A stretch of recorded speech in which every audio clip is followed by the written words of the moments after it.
Good evening, ladies and gentlemen, and welcome to Homecoming 2025 as the Mercer County Golden Eagles play host to the Erie Prophetstown Panthers. At this time, we ask that everyone please rise and join the VFW Post 1571 and Auxiliary and the Mercer County Golden Eagle High School Marching Band with the playing of our national anthem.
Good evening, sports fans, and welcome to Rock River Community Radio, the home of your EP Panthers, and welcome to George Pratt Stadium here in Aledo, Illinois, where your EP Panthers have traveled to play the Mercer County Eagles.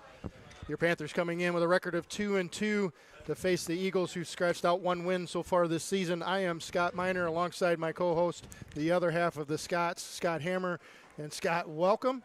Thank you. We find ourselves in familiar territory where we're 2-2 halfway through this season, and we need to find a way to scratch out at least three more wins to make ourselves playoff eligible. That's for sure. And played a tough game last week against an undefeated Rock Ridge team that was top 5 ranked in the state. And if we try to find a positive, it was a good loss. The Newman game was not a good loss. We didn't have anything really positive to say about that. The Rock Ridge game, if a special teams, besides that, the rest of the game between the field there felt like a one-score game. We moved the ball very well against them.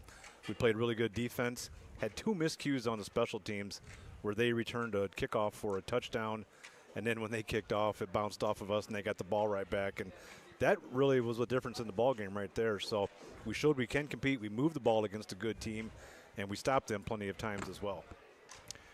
So the coin flip has already happened. Mercer County has won that flip. They've opted to receive, so Panthers are going to start on defense tonight. Panthers, like I said, coming in with a record of 2-2. Opening night win over Kewanee. Then we traveled to Hall, took care of business there. And then, like Scott said, back-to-back losses against 2 really quality teams in Newman and Rock Ridge. Looking to get back on track tonight against Mercer County and kind of set the stage for the second half of the season. Certainly looking at the schedule, there's opportunity there for us to get to at least 5 wins, if not 6 wins for the rest of the year. Yeah, 5 is definitely the goal. Winning games tonight is pretty paramount. We'll really be against the backs to the wall if we don't do that. Riverdale, who really handled us pretty well last year, and they've coming out and they're 3-1. So we really want to be 3-2 going into that game next week. And we got about just under 3 minutes to go in the pregame here. Great setting here, beautiful field. First time all year we're not staring into the sun, so that's pretty exciting. It's going to be a great night for football. Virtually no wind. Temperatures at game time are going to be in the upper 70s or so. And I guess we should kind of introduce the staff tonight. A little bit of a change. We got Josh Hammer, who's been here most of the season, behind the scenes doing the technology piece of things. And for the first time this year, bringing him back out of retirement, Dan Eyrich on the camera. And I said that ahead of time in case things go wrong. Remember, again, Dan Eyrich on the camera tonight. That's right. That's be our 4th one in 6 games if you count week 0 game, and we got Don somewhere nearby giving us stats. Absolutely. So big team here tonight, and really a nice setting in the Mercer County booth to be able to call this game. It was a little questionable on how things were going to shape up here, not knowing the size of the booth. Things worked out perfect here. What we could use from you is just kind of a nod on how things sound, how things look, because internet is about on the edge on whether or not we're going to struggle with some buffering tonight. So if you got our numbers, text us. If you are on that YouTube channel, drop a chat in the stream. Let us know how things are going. We'll, of course, through the course of the game tonight, monitor that and have some interactive sessions with you tonight. Let's give an update on injury reports. So Graydon Church, who's missed last week's game with a concussion, he's back. He'll be the only guy on the football field with a Guardian cap on, number 8. We are missing a couple of guys this week. Keegan Cole's going to be out for the 3rd game in a row, still in concussion protocol. And last week, Sawyer Schwartz went out with a concussion as well and will miss tonight's ball game. Both teams working their way onto the field. We got about just a minute before kickoff, and I'm ready for some football. Yeah, they're just going to wind that 1 minute and reset it, so we're ready to go. EP is going to kick off. Do you remember who kicked off last week? It wasn't Evan Steinway. It looks like Nate Pearson. Again, it's going to be Justin Pearson. I'm sorry, Justin Yeah. Pearson. Justin is on the fresh is our quarterback at the fresh soft level, moved up and is doing the kicking for us. And you happen to be just listening to us on the app, kicking from right to left, and here's a kick. It's going to be a short one, going to land and go out of bounds at about the 30-yard line, and the Panthers will start with a penalty. And if there was a weak spot in our activities last week, we did have 5 penalties for 55 yards, a little more than what we would like to see out of the football team. Yeah, 2 of those were really tough on pass interference ones that we lost a coin tip on both of them. We had an offensive we didn't get to one, and then we called defensive pass interference on Connor Keegan on that other one right there on the sideline, and those were close plays that we didn't get. So Mercer County will take that penalty, and they'll start their offensive drive at the 35-yard line. Your Panthers' first look at defense tonight. And a healthy squad on the field in their familiar 4 down lineman set. Mercer County under center, a couple of backs in the backfield. Primarily a running team, looking to throw the football out here to the flat, and they got a man open. And Connor Keegan's going to bring it down about the 40-yard line, a gain of 5, maybe 6 on that play. Yeah, hit Tanner Whitehall. I'll get these names down here pretty soon. Yeah, it's funny because I asked one of the coaches beforehand, who are you going to be throwing the ball to? He goes, hopefully nobody. We're going to run it a lot. So right out of the gate, they kind of surprised us with the pass, and they got good yardage on it with bring up 2nd and 4. Thank you, Stacy, for letting us know that things look good. And as long as the camera is off of us, it should stay that way. All right, 2nd and 4. They're going to hand the ball. They're going to hand it to the first guy through, and met by big Caleb Reamer right away. Yeah, Caleb was in there, as was Tristan Hovey. Great job by the whole interior line there. I think John Holland, number 70, was in there as well. You kind of mentioned it in pregame, looking at Caleb Reamer standing next to Tristan Hovey. It's hard to believe they're in the same football team. They're just 2 different-sized individuals. And Tristan's a really, hard runner and linebacker as it is, but Caleb just dwarfs everybody. Talking with Coach Whitebread, he really wanted to get into third and longer situations where you could put some pressure on the Mercer County offense tonight. Their first look at that, 3rd and 4. Going to hand the ball off, going to try to go around left end. Met very well, and they're going to get stopped for a little gain. Yeah, Derek Nasker, last week's Scott's player of the game, caught him from behind. We kind of talked about that. I know we don't have the trophy. That's what I was looking at. But he continued from last week with his great play, and we saw him again. We kind of hadn't heard his name much in the weeks 2 and 3, but he really stepped out last week and continued it right there to bring up this 4th down. Connor Keegan, the punt returner for us, staying in the back at about his 23-yard line, a little end-over-end kick. And Connor's going to be able to nope, he's not going to be able to. I thought he was going to be able to run up and grab that on the run, but it opts not to, and the ball's going to fall dead at about the 32-yard line. Yeah, he really considered it. If a little bit higher hop, I think he would have had his momentum going, but irregardless, we're going to get the ball across the 30-yard line with good field position. We got that out of the way early tonight. 32-yard lines where the Panthers are going to take over with their first offensive series tonight. And offensively, Coach Whitebread and Coach Abbott, our offensive coordinator, is they're looking for a little bit more consistency this week and not lean on the big plays. They want big plays, but don't want to lean on the big plays as much as they've had to the last couple of weeks. Tristan in the backfield with Keegan. Couple of receivers split left, one lone receiver to the right. Keegan's going to keep this himself, going to go around the left end, and he's got a nice gain. Going to pick up maybe 4 on that play. Yeah, he had a little lead blocker there. I think we missed that very first block. Kind of interesting run. That much protection on this side to the short side of the field. Not a lot of room to turn it upfield. Good gain nonetheless, 4 yards there, 2nd and 6. Brings the ball up to the 36-yard line where your Panthers will have it. Just underway here in the first quarter, 9.5 minutes to go. Panthers just getting underway with their first offensive series. 2 receivers split each way. Connor Keegan in motion. Keegan's going to keep this right up the middle and met immediately by a couple of interior linemen from the Eagles. Yeah, they kind of faked that jet sweep that we hadn't seen much of, and Connor had a really nice run on that last week, and we maybe running a little play off of that, and boy, the Eagles were ready for that one. 3rd and about 8. Netted a negative 2 yards on that play, and that'll bring up 3rd and long for your Panthers. It's like we're in a second-story park pavilion is what it feels like. The only thing is we're a long ways from the field. Connor Keegan split wide right. Graydon Church here to the near left. Max Milam in motion left to right. And they're going to do a jet sweep to Tristan, and he cuts it up early.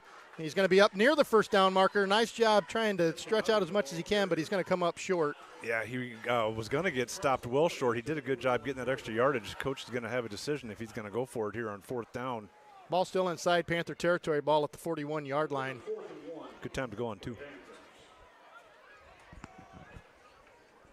Panthers have been putting that play in where Keegan kind of rolls out to the right and lets things kind of happen. This would be a good time to maybe understand what's going on and maybe pick up a first down with the run. We'll see. Here's a snap. Derek is the long snapper, and they do pitch it directly to Tristan. He's got a wide open run. He's got it outside, and he's got open space. He's still on his feet down inside the 20. He's going to get forced out of bounds inside the Eagle 15-yard line. Great play. That was a great play. Great snap right to Tristan, and, boy, he hit that hole. He really only had to get just across the line of scrimmage. He was going to get the first down. Then he just showed great speed, caught from behind by Tannen Whitehall, and gets us great field position on the 15. I didn't see it until I watched the play afterwards, but Keegan actually jumped like that ball was going to go over his head to just give a little bit more of a fake there. All right, 1st and 10 for the Panthers. Ball spotted at the 15-yard line, excuse me. And they're going to hand it to Tristan again. He's going to go right up the middle, and going to have a short gain on that one. Yeah, not much going right there. Tristan had a really has ran the ball real well. I don't know if you have his season stats on the year. I do have his stats. Couple yards to the 13-yard line, 2nd and 8. Tristan's got 43 carries on the year, 300 yards. He's got a average carry of 7 yards per. Picks up 2 on that play. 3 receivers to the right. And they're going to hand it to Tristan again. And again, a heavy dose of Tristan, which is I love to see. Haven't seen that a whole bunch this year yet. Right. He off to the right side there, following the line of Mason Minson at left tackle, Jordan Crow at left guard, Brecken Sandrock at center, Derek Nasker at right guard, and Caleb Reamer at right tackle. They've been the starting line throughout the season right here. And as we mentioned before, 2 sophomores and 3 juniors in that group. They're going to give him a pickup of 1. Ball down at the 12-yard line, 3rd and 7. 6:35 to go here in the first quarter. No score. And Keegan's going to look to throw the football. It's got some pressure, and it's going to roll out to the right. Caleb Reamer does a nice job blocking. Oh, they're going to call a penalty on that. And Caleb did everything right there, and yet they're going to flag him for it. Yeah, that's real unfortunate. We looked to the left. We had 3 receivers in routes to the wide side of the field out here to the left, and Keegan surveyed them all, and they were all well covered. And he did a good job pulling that down. Running to the right side would have been near the first down, but this would be a big penalty because that was well behind the line of scrimmage if they do call holding on Caleb. We'll see what the call is here. I'm still waiting for an official call. Penalty is against the Panther. The official didn't do a good job with his hand gestures there, so I'm not really sure what they called. Well, using the binoculars, looking across the field, the EP coaching staff did not agree with the call, as you would assume. Wow, that is rough because it was clear as day that Caleb was just doubling back to protect his quarterback and had every right to do what he did there. It's going to bring up a 3rd and long, ball spotted clear back at the 22-yard line now. And we got a whistle with a stoppage. What are we streaming at? What? 7:20. Okay. And okay, they had to back him up another 5 yards, so it's going to back him up to the 26, 27. That's a rough call. Yeah, those spot fouls in high school are way more than just the penalty yardage. Foul. Yeah. Okay. Keegan back to throw the football. He's got good pressure again. He's going to look to throw down the field and just going to throw a jump ball, and it's up. And Graydon Church has got a catch and a touchdown in the back of the end zone. 3rd game in a row for Graydon, or not Church, excuse me, Gavin Adams. And that's going to put the Panthers on the board 6-0. And I take that back. That's the 4th game in a row for Gavin Adams for a touchdown. Yeah, he just had a breakout season here, a 5'11", 200-pound senior. Keegan gave that everything he had, threw a jump ball back there.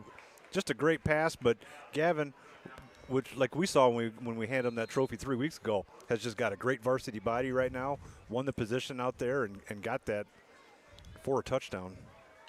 Evan Steinway set the kick. And once again, defense is going to move offsides, which is going to bring the offensive unit back on the field. We've been really good about getting encroachment to happen. What we've been poor in is executing after that. I think we've only converted 1 2-point conversion this entire season so far. Yeah, for sure. So we need to start getting those so we're not chasing points. Try and get this 2 and make it an 8-0 score. So then just an incredible catch. Gavin just setting up on the back of the end zone, catches the ball, tiptoes on the end line, able to come down with it. Phenomenal catch. Tristan in the backfield, three guys in the slot. Tristan's going to take it into the end zone, and we've got ourselves an 8-0 ball game here with 6:10 to go in the first quarter. Tristan on a 2-point conversion. That's exactly the start we were looking for. We kind of looked at these kind of games like the Kewanee game, and we didn't get this against Hall, and they ended up making, that ended up being a slugfest all the way. Get it this good, quick start here right away against Mercer County and put the pedal down to them is what we want tonight. Yeah, and nothing could be better than that start and then follow it up here with a nice defensive stop and just take control of this football game right out of the gate. So, yeah, solid. Yep, that was a great start. We kind of got her back against the wall with that penalty. It ended up being about a 20-yard penalty. But Keegan is showing great ability when he is under pressure. He's been able to avoid all of that and slide around and get to the open areas to be able to make a throw as well. That was a 32-yard touchdown pass from Keegan. And he did a nice job of avoiding a tackle. Had good pressure from the left side and avoided it and was able to just get it up and into the hands of Gavin. All right, Nate set the kickoff. Justin, not Nate, Justin. Here's a better kick this time. The ball's going to get fielded about the 18-yard line, caught cleanly. And he's going to try to bring it up. He's got a good return right up the middle of the field, up past the 40. And going to bring it up to about the 42-yard line. Yeah, it's a very returnable ball, just mid-height and right to a guy at the 30. It's nothing wrong with kicking the ball near the sideline. And if we can pin him on the sideline, that's fine. If it goes out of bounds, we risk the chance of a big return when we don't get a good driving kick in there. Evan did such a great job of that the first week, and his leg just hasn't been there. And as we're seeing, they're bringing in the freshmen right now to do the kicking. And I forgot to get an updated schedule, so we still don't have Pearson's information on. I'll see if the athletic director secretary. I have a in with her. I can see if she can maybe print us one. All right, going to hand the ball right up the middle and met very quickly by the interior line of our defense. That's right. Caleb Reamer in there, Derek Nosker, John Holland. Great job. Met him right at the line. No gain. Going to bring up 2nd and 10. Clock's running with 5:50 to go in the first quarter. We got to our first time with the game clocks, which are really nice. Got quite a few of you tuning in and watching tonight's game. Love to hear from you where you're tuning in from. Drop that in the YouTube channel chat if you would. Mary likes it when you say, "Where are you at?" 2nd and 8 for the Eagles. Ball spotted at their own 45-yard line. They're going to pitch the ball out here to the right side. And good pursuit here. Connor Keegan just read that really well, strung him out, and going to have little gain, maybe even lose a yard. Yeah, he really did. They had a little bit of a fake counter action on that pitch. Some of the line went to the left. None of the Panthers bid on that. Connor was first one to get that, and all of his buddies were behind him in case he missed the tackle, and he didn't. Wrapped him up, threw him out of bounds. Sorry about that. They are going to give him a loss of 1 on that play. So 3rd and 11 forthcoming for the Eagles.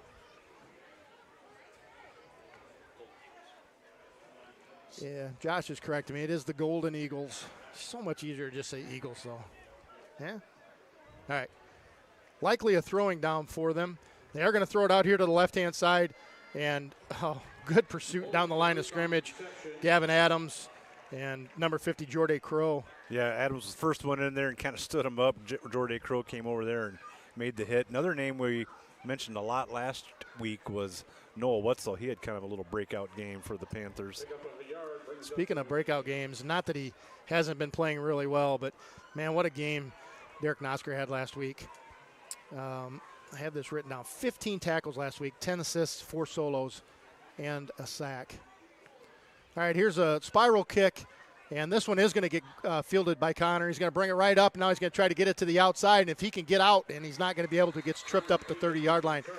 If he could have beat that guy, I think he'd have made the corner and had a big return. Yeah, Graydon Church did a good job there on not blocking in the back. He had an opportunity to, and he just kind of shielded the defender and gave Connor room to run out there to the left side. Good field position, 30-yard line.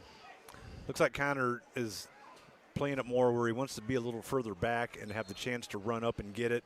And if it's much shorter, he's trying to take it on the first hop. All right, Panthers' second look at the offense tonight. 3:48 to go here in the first quarter. Up under center. And the ball's down on the ground, and Keegan's going to have to fall on it. Of all the places where you wouldn't expect a center QB exchange would be when he's up under, and it ended up being that. Yeah, we have not seen much under center. He did it once or twice last week. I don't remember what the situation was and why he did that, but because it was pouring down rain. That's in the right. second quarter. Is that why Bill's texting me right now? I can tell you why I was doing it. Boy, Bill did a great job of well, he didn't have a choice because Scott said you're going to stay up there and shut the hatch, and Bill had no chance to come in and find cover. Possession is 9/10 of the law, and I had possession of the handle. All right, 2nd and 11 for the Panthers. And up under center, we're going to pass the football, rolling right, throwing right. He's got a man wide open. That's Evan Steinway, and all kinds of running room up past midfield and down to the 45-yard line is Evan Steinway. He did. Evan ran a little out there from the slot position, and that's the guy we talked about on our drive down here that we were looking for a lot out of him, and he really did in that first BV scrimmage and in the first week against Kewanee. And he hasn't been as a focal part of the offense, and he was on that one. He wasn't even guarded. Did a great job of pulling that in for a first down. I think he was surprised when he turned around and still had no blue jersey within 5-10 yards of him. That's usually when I trip. All right, first down and inside Golden Eagle territory. And Keegan's going to hand it off to Tristan and gets met at the line of scrimmage, but yards after contact is going to give him a gain of 3 maybe on that play. Yeah, not a whole lot there. He was trying to run off that right side behind Nosker and Reamer, but he did get a few. There we go. Now the guy's moving it up a little bit more. Bring up about 2nd and 8. Fast-moving first quarter, even with the score. There's 2 minutes and 15 seconds to go in this first quarter with the Panthers up 8-0.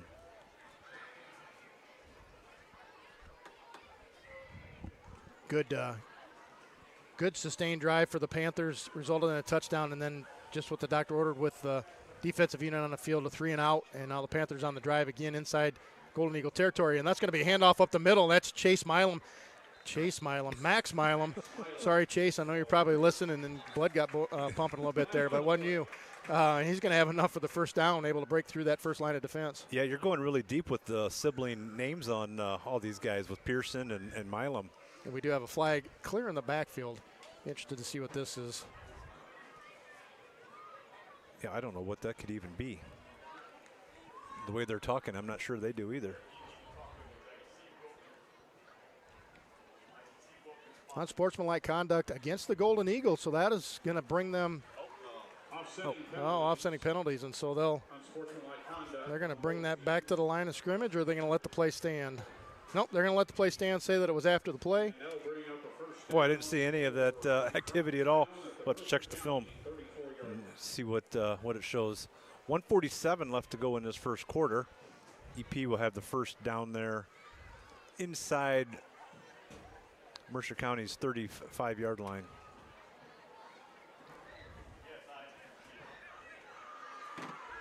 Up under center again is Keegan, and wow, this is more than we've seen him under center all year long. I formation, and they're going to hand it to Tristan, and he's going to try to break it off with the right end. Has a short gain there, pick up a 3. Yeah, that's really a formation we haven't seen much because they had a fullback in Max Milam, and Tristan reading off of that. I think the play was designed to go off tackle, and he bumped it outside. Got about a nice 4-yard gain. Just a nice another little wrinkle there. That's kind of more of a power formation that you really just don't see in high school football, really any football anymore. Officially, they'll give them a gain of 3 down to the 31-yard line. 1:17 to go here in the first quarter. Your Panthers up a touchdown, 8-0.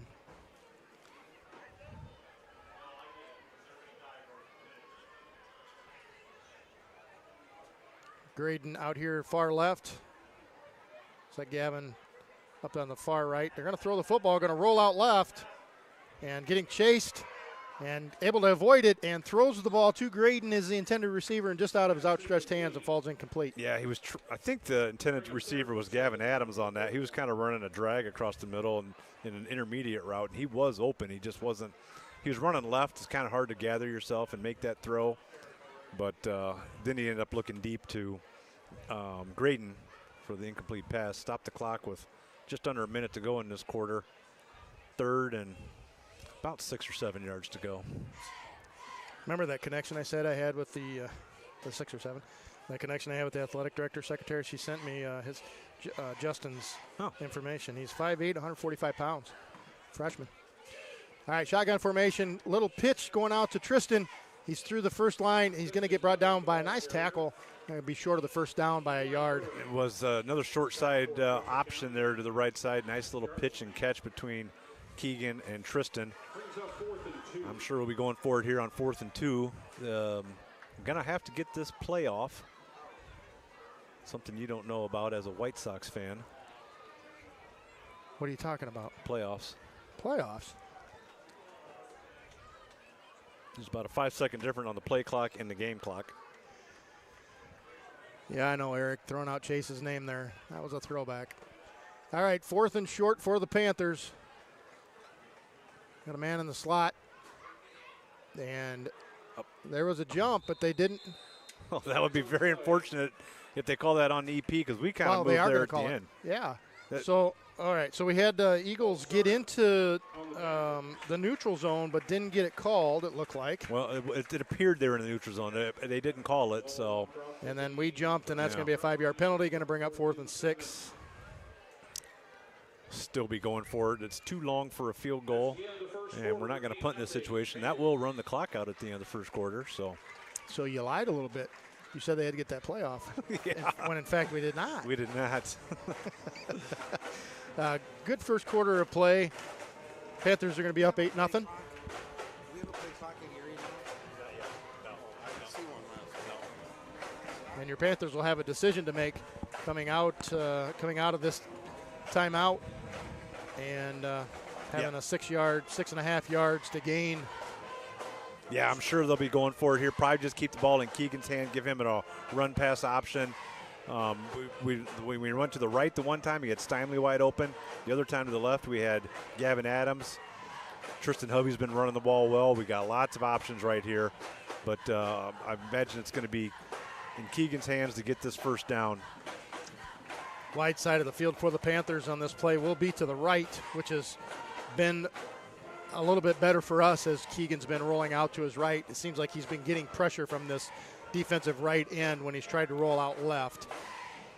So we'll have to see what Coach Abbott wants to draw up for this play here on a crucial 4th down.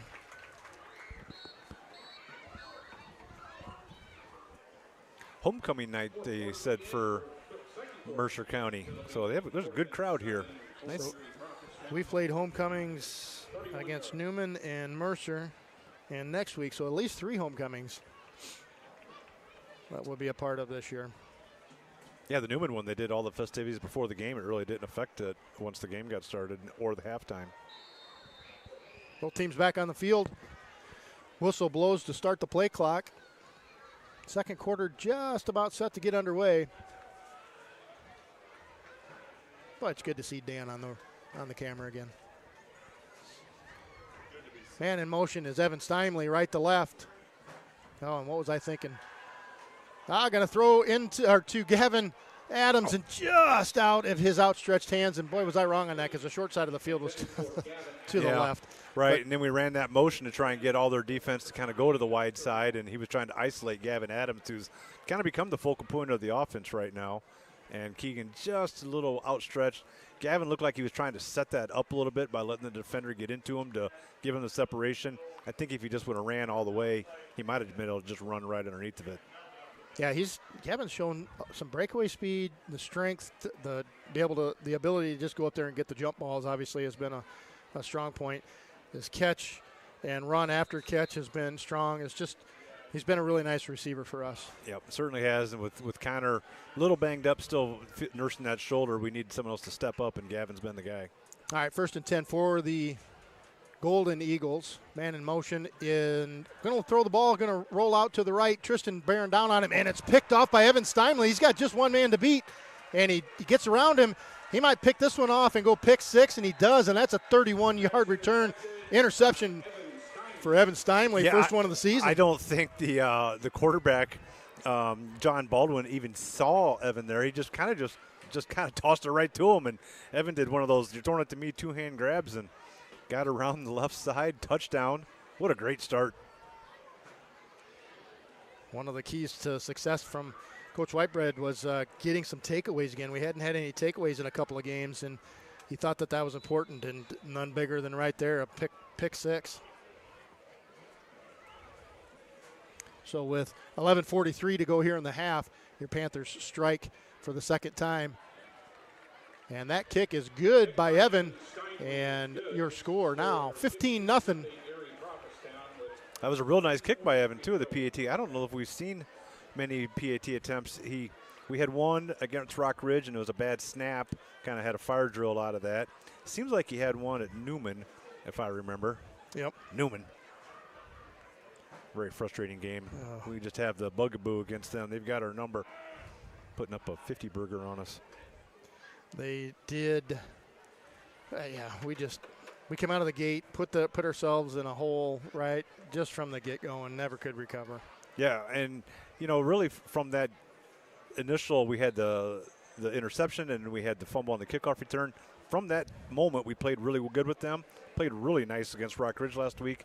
Continuing it right along here with 2 scores in the first half already with almost the entire second quarter to go. So EP's looking really good right now to get things back on the right track and keep rolling. Second quarter, Rock Ridge, no score. Yep, just got an update. Newman Rock Ridge, big game going on there at the top of our conference. 0-0 after 1. Where's that game at? Yeah, that's a good question. Okay. I might know a guy.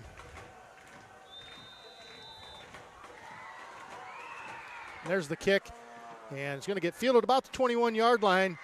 A little tentative on where he's going to go, but up the middle of the field, got a flag down on the play. Still on his feet. He's going to get up past the 40-yard line. Likely this is going to get brought back, though. Yeah, he weaved his way in and out. I didn't see if Evan kicked that, but if Pearson was the kicker. That was the best drive he got on when he kicked it all the way down to the 20 on the fly. And it looks like a holding is going to bring it back. Nice return by the return man, but that's all just going to be for practice, apparently.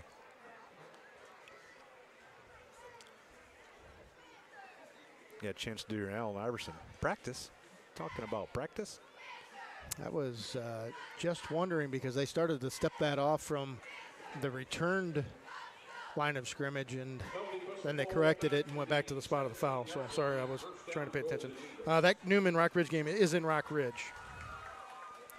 And the word I'm getting is pretty sure that the first quarter was negative yards for both teams. So that would be no fun to watch. No, probably a quick quarter. And something to say because that Rock Ridge offense is explosive.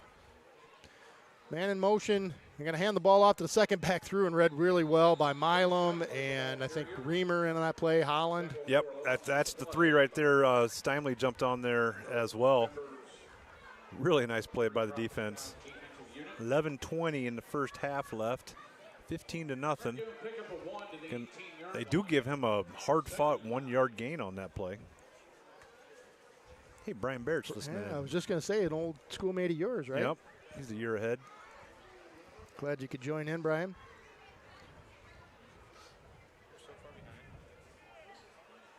Second and 9 for the Eagles. 10:52 to go here in the half.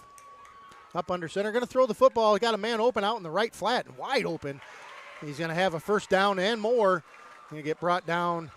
Going to bring it all the way up to about the 35-yard line, and I missed coverage there. Yeah, there was some blown assignment there. Lane Decker was the closest defender. He was able to corral him.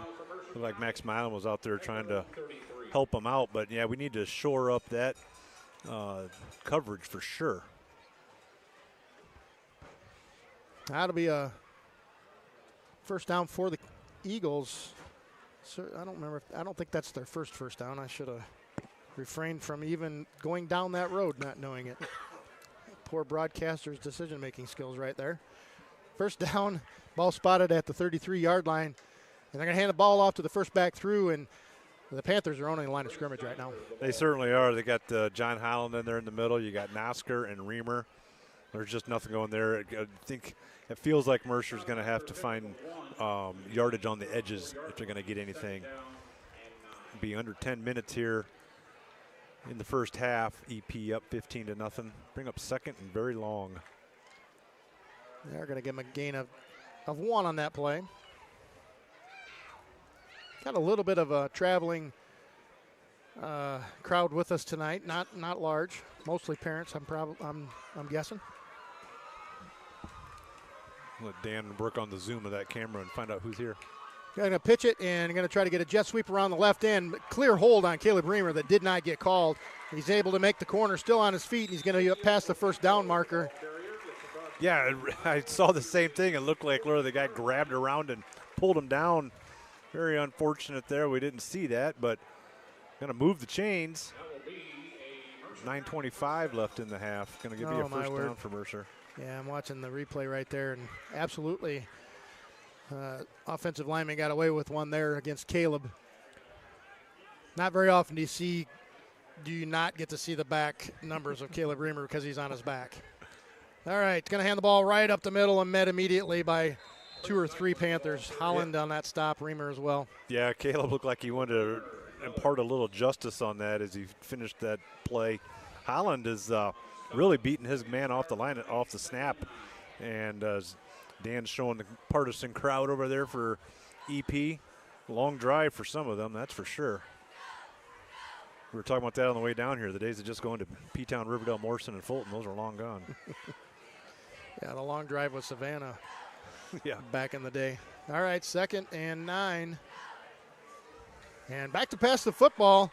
And got a man down the field, and he's caught. And enough for a first down. And our Panther secondary doesn't look as sharp as they did last week. No, they really – I think that was one of the things that we focused on. We were going to try and take away the pass. And, you know, I don't know. It just hasn't been there. Derek Nosker was in there to try and disrupt the quarterback as he threw it. Luckily, he avoided a late hit. But they're finding a soft spot right there. And certainly the Panthers would not have focused on the pass knowing that Mercer County was, a 95% run team. Certainly throwing the ball way more than we anticipated coming into tonight. All right, up under center again. I'm going to hand it the second back through, and he's got a little bit of room. Yeah, Nosker's on that stop. Nosker, Tristan Hovey made him set the edge there, made him turn inside. Looks like they're going to mark it about a 4-yard gain. Just under 8 minutes to go in the half. 3 yards, 2nd and 7. We'll plug it a few times tonight, but next week, set your calendars. Next Friday night is homecoming. Panthers will be hosting the Riverdale Rams. Be a good game. Come out and support the program. Gonna do a jet sweep down this left side. He's gonna try to make that edge, but nothing doing. Gavin Adams had a different plan for him. He did a great job. He fended off the block there, and you know what you do when you're outside there? You keep the outside arm and leg free, and Gavin did that, was able to just shut away the blocker and make the tackle. If you let the guy get to your outside, then you just lost it on the play, and Gavin really showed great form on that. I really thought he was going to be able to get to the corner, but Gavin did a nice job of closing that gap down. I'm looking forward to homecoming and butchering all the names on the homecoming court. Maybe you can help me out this time. I just hope we have good weather. We've yet to have good weather at a home football game this year. All right, man in motion. Going to pass the football, going to roll out right. Got time to throw, and going to throw across the middle. He's got a man open, and turns it around the other side. He's going to have enough for a first down, brought down by, it looks like, Lane Decker.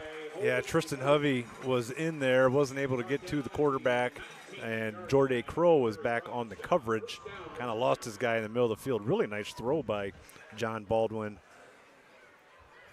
Enough for the first down. Clock is running, about 6:30 to go in this first half. Kind of need to bolster up the defense here. Golden Eagles on a sustained drive here down inside the 20-yard line of the Panthers. And gaining some momentum. 3 receivers out to the right, a couple of them in the slot. Quarterback's going to keep it himself on a little quarterback draw, and read by Evan Steinway. Going to pick up 4 on that play, maybe 5. Evan crashed down from his right defensive end position and got a hold of him. Still pretty good gain for Mercer. Going to bring up about 2nd and 6. Pretty fast-moving game so far. Even the passes that they have been, most of them have been completed, so keeps the clock running. All right, 2nd and mid-range. Going to pitch the ball out here and try to make the corner. Gavin Adams with an initial hit. Going to be up near the first down. Yeah, but Mercer's been coming out with 2 tight ends at the line of scrimmage, so it's kind of a power formation, and then they had 2 lead blockers out to the left. And after that pitch, they were able to get pretty good yardage before Gavin brought him down. Looks like they are going to give him the first down. It'll be 1st and goal at about the 9. Be just over 5 minutes to go in the first half. Defense faltering just a bit on this drive. First time we've seen any kind of struggle out of the defensive unit. Sorry, I don't know where that came from. Like Peter Brady on it, the time to change. Up under center. Tight formation for the Eagles. Going to hand it right up the middle and met very quickly. Not a lot going on the inside the guards for Mercer County. No, with that power formation, power line with the double tight ends. They just try to quick handoff up the middle to the fullback, probably setting something up that they're going to work to the outside out of that. About 4.5 minutes to go in this first half on this 2nd and goal. Phil, I hope you didn't just curse us there by saying we're going to have good weather for homecoming game next week. It does look like it so far in the extended forecast, though. All right, 2nd and goal. Ball at the 9. 4:20, clock ticking. Going to throw the football and got a penalty flag thrown in the air. Evan Steinway, the side judge, in the way of that play. And He was more worried about seeing where his flag was going to go down, and they're going to give him a touchdown on that play. That makes no sense to me. That judge had absolutely no idea where that play ended up because he was all turned around. He literally did everything he could to interfere with that play because he threw the flag at the receiver as he's trying to catch the ball, and then he didn't get out of the way either. Okay, so it didn't matter. You know what? He could have said, "I'm going to give you 5 touchdowns," because he already knew that it was going to come back with an illegal procedure because he's the one that threw the flag. We'll have a little fun here, but so that's going to be a 5-yard penalty. Back the Eagles up 5 yards, and that'll be a second and goal again. That's the opposite of the slow drop that we saw over at P-Town in week 1. Yeah. This one was literally try and catch this pass through my flag, and then once you do, just try and get around me. So Mercer County is going to take a timeout. It's going to be third and goal. Is that correct? They don't have it changed. I think it'll be I think it'll be second. Second. They'll replay second down. Okay. Just a quick recap on how we've gotten to where we are today. Scores 15-0. Panthers opened up the scoring with just 6 minutes and 10 seconds to go in the first quarter with a nice touchdown pass, 32 yards from Keegan to Gavin on the back of the end zone.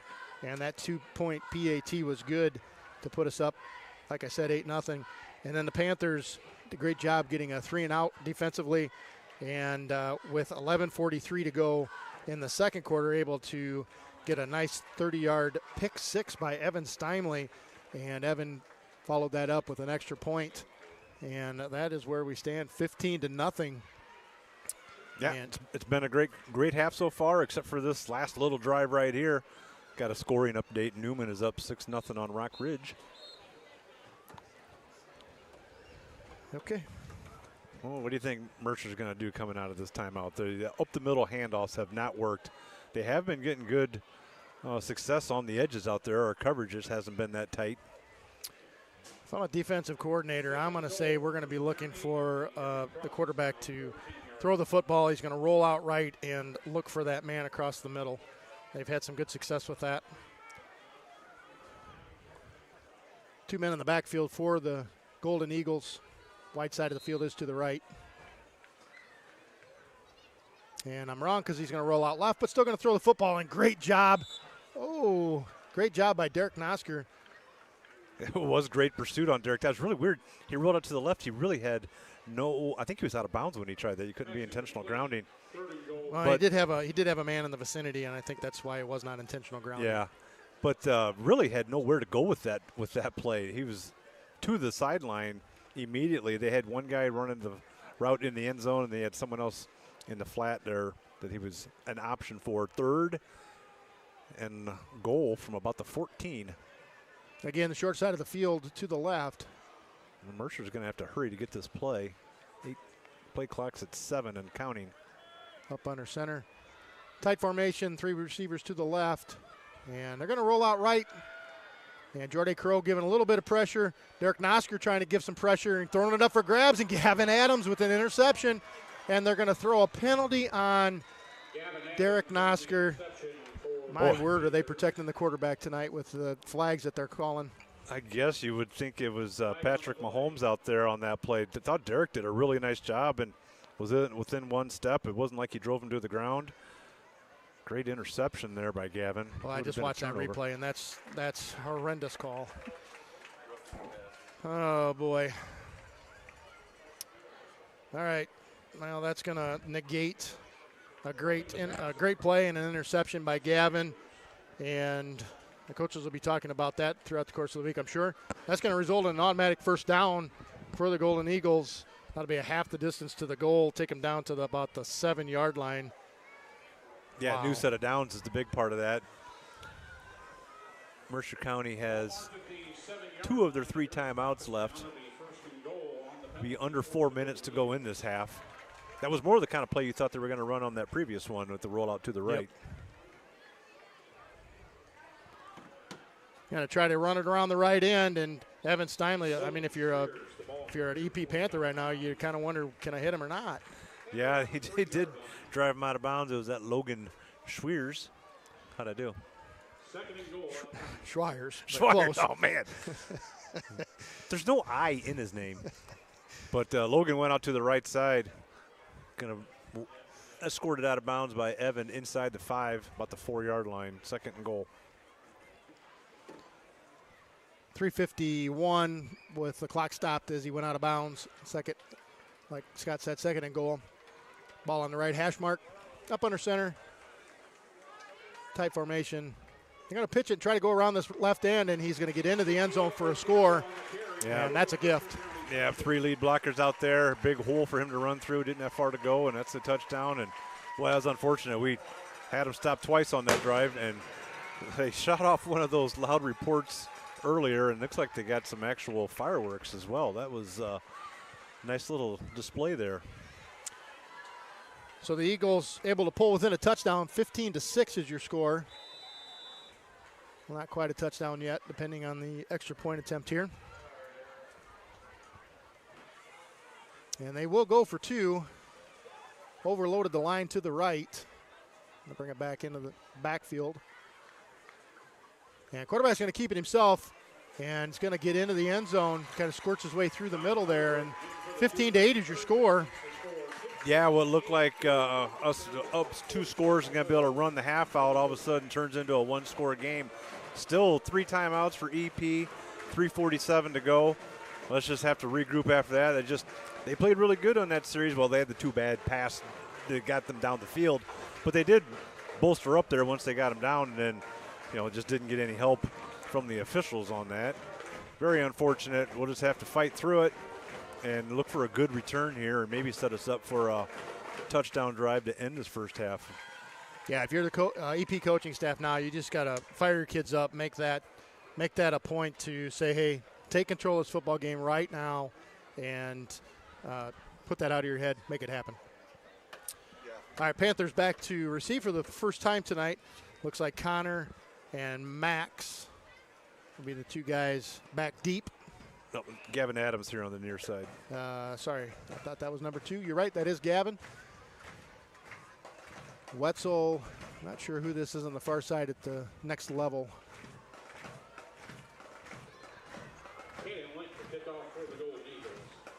Can't see a number. 3:47 to go here in the half. Number 8, Cannon Link, set to kick off for the Golden Eagles. And there's a kick. It's a little long line drive, and I think that one's going to get out of bounds, and it will. And the Panthers, if they take that penalty, will have the ball at the 35-yard line. Yeah, they probably will. Yeah, well, looks like they're sending the offense back. I think it might make them kick that over again. I think I would. I like our chances with this return. Yeah, especially if Gavin scoots up a little bit and he can catch this thing, I have a feeling he could maybe take it to the house is what the coach is thinking. Let's get those points back right now. I like this call. Because it looked like, and we see this in high school football a lot, if teams know the other team can return pretty well, they kick it on the ground, and, it really gives you a chance to get good field position. Our up guys, you just got to make sure your hands on because you don't have much chance if you bobble it to pull it in as the kicking team is trying to get on there and get it. Our back men will be at about the 12-yard line to receive this kickoff. Need a water? Why? Something's going on.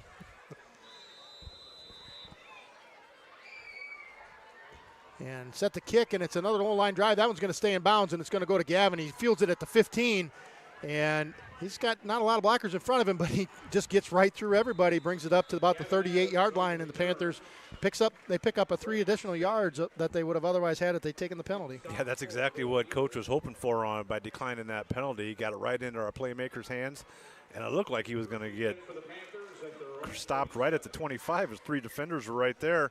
He did a great job skirting right around all of them, and great field position out across 35. 3:41 and all 3 timeouts. Plenty of time. All kinds of time for the Panthers to strike again before halftime. Connor going to come down to this near side with Evan. Got Max and Graydon out wide left. Max in the slot. Keegan's going to keep it himself, going to take it right up the middle, and there is nothing working right there for our offense. No, he had Graydon or Gavin Adams kind of lead blocking right there. That's normal. Tristan Hovey, he's coming off right now. Haven't really seen Gavin in the middle there lead blocking. At least I don't remember it. And no gain, 2nd and 10, 3.5 to go. Well, at least move the clocks or move the ball far enough that we don't give them another chance to get it in this half. Wide side of the field to the left. Connor Keegan split wide left all by himself. And a poor snap. Keegan's going to have to scramble on this one, and he's going to fall forward. He's going to lose a few yards on that play. Yeah, that what started out as a great half, up 2 scores, and then we had them stopped. Everything's just kind of fallen backwards for us. Keegan did a good job of getting what he could out of that, but boy, we're looking at third and about 14 with 2:30 to go. If we get stopped here, Mercer County will probably think about taking a timeout and putting the ball in the air. See if we can get a first down. Ball spotted on our own 33-yard line. Third and long for the Panthers. Let's look for big Evan Steinway. Gavin split wide left with Max.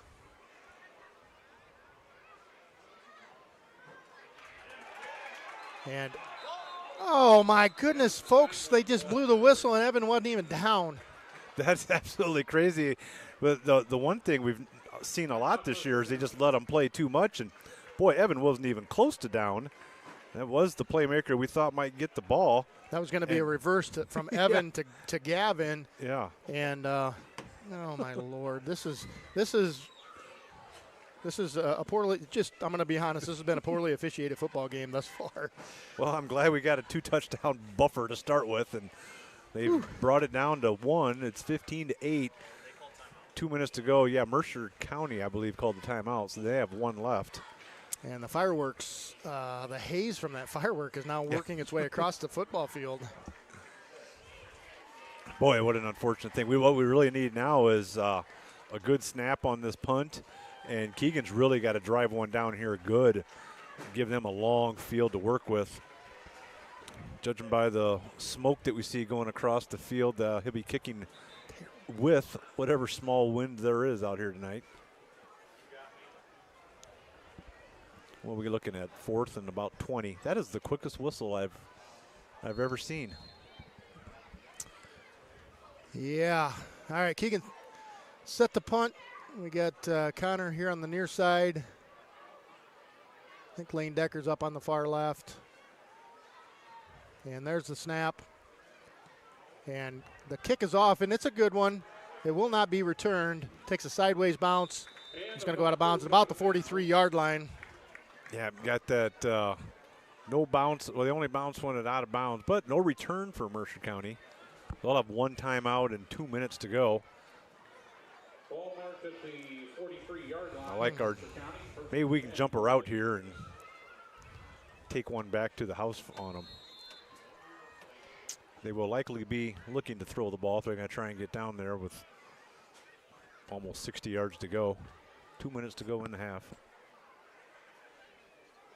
All right, Panthers need a stop here defensively. Unbalanced line to the right. Going to roll right, looking to run this football. Tristan Hovey on a nice pursuit is going to string this thing out. And quarterback's going to have to force himself out of bounds after a loss for the Golden Eagles. Quarterback showed great speed on that because, well, we had 2 guys in pursuit, and he was able to outrun both of them. Thought Tristan and Gavin had a chance to get him, but he ended up scaring from out of bounds for about a 4-yard loss. 1:55 to go in the half. Clock stopped with the quarterback getting out of bounds on that play. Ball spotted right at the 40-yard line.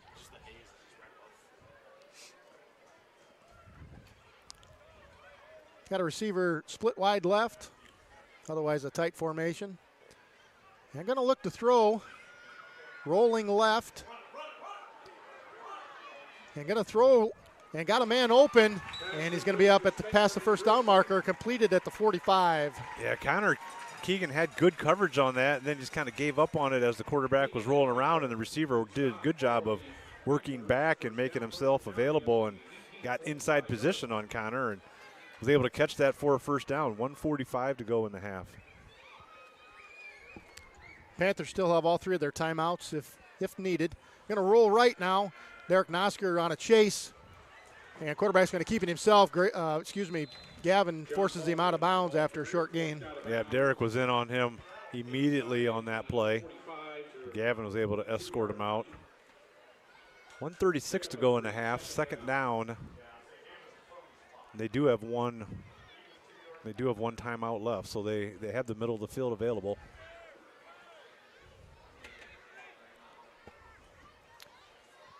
Rock Ridge scored and are up on the Newman Comet 7-6 at half.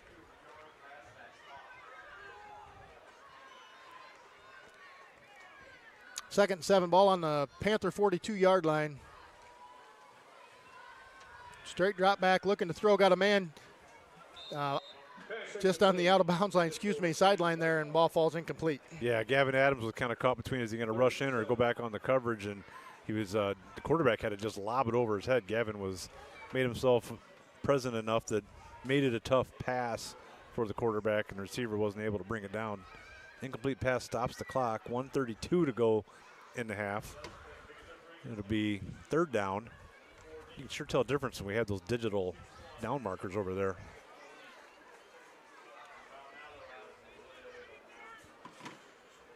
Third and long. Going to roll out to the left. And he's going to run. He's got enough for a first down. He's going to get forced out of bounds by Evan, but we'll have enough for the first. Yeah, they're moving it down, kind of making it nervous time here. Still a minute 25 on the clock and a timeout. New set of downs with the first down. I'll tell you what, their quarterback, John Baldwin, he's a senior. He has really nice speed because he's able to outrun a lot of the guys that are chasing him. Yeah, like you said, Scott, it seems like the clock is just crawling here with, I think they've only run about 22 seconds off the clock on this drive.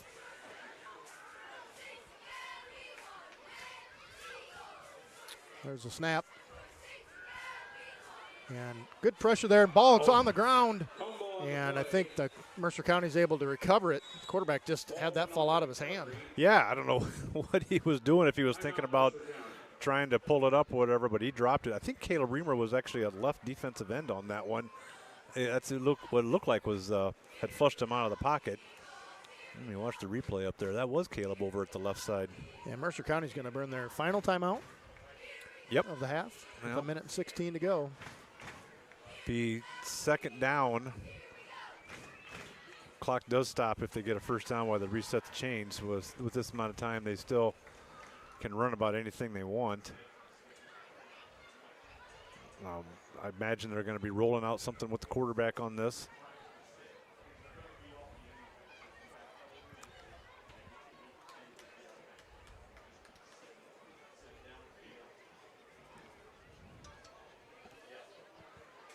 All right, Panthers got a little bit of work to do. A minute 16 to go here. Second and 13.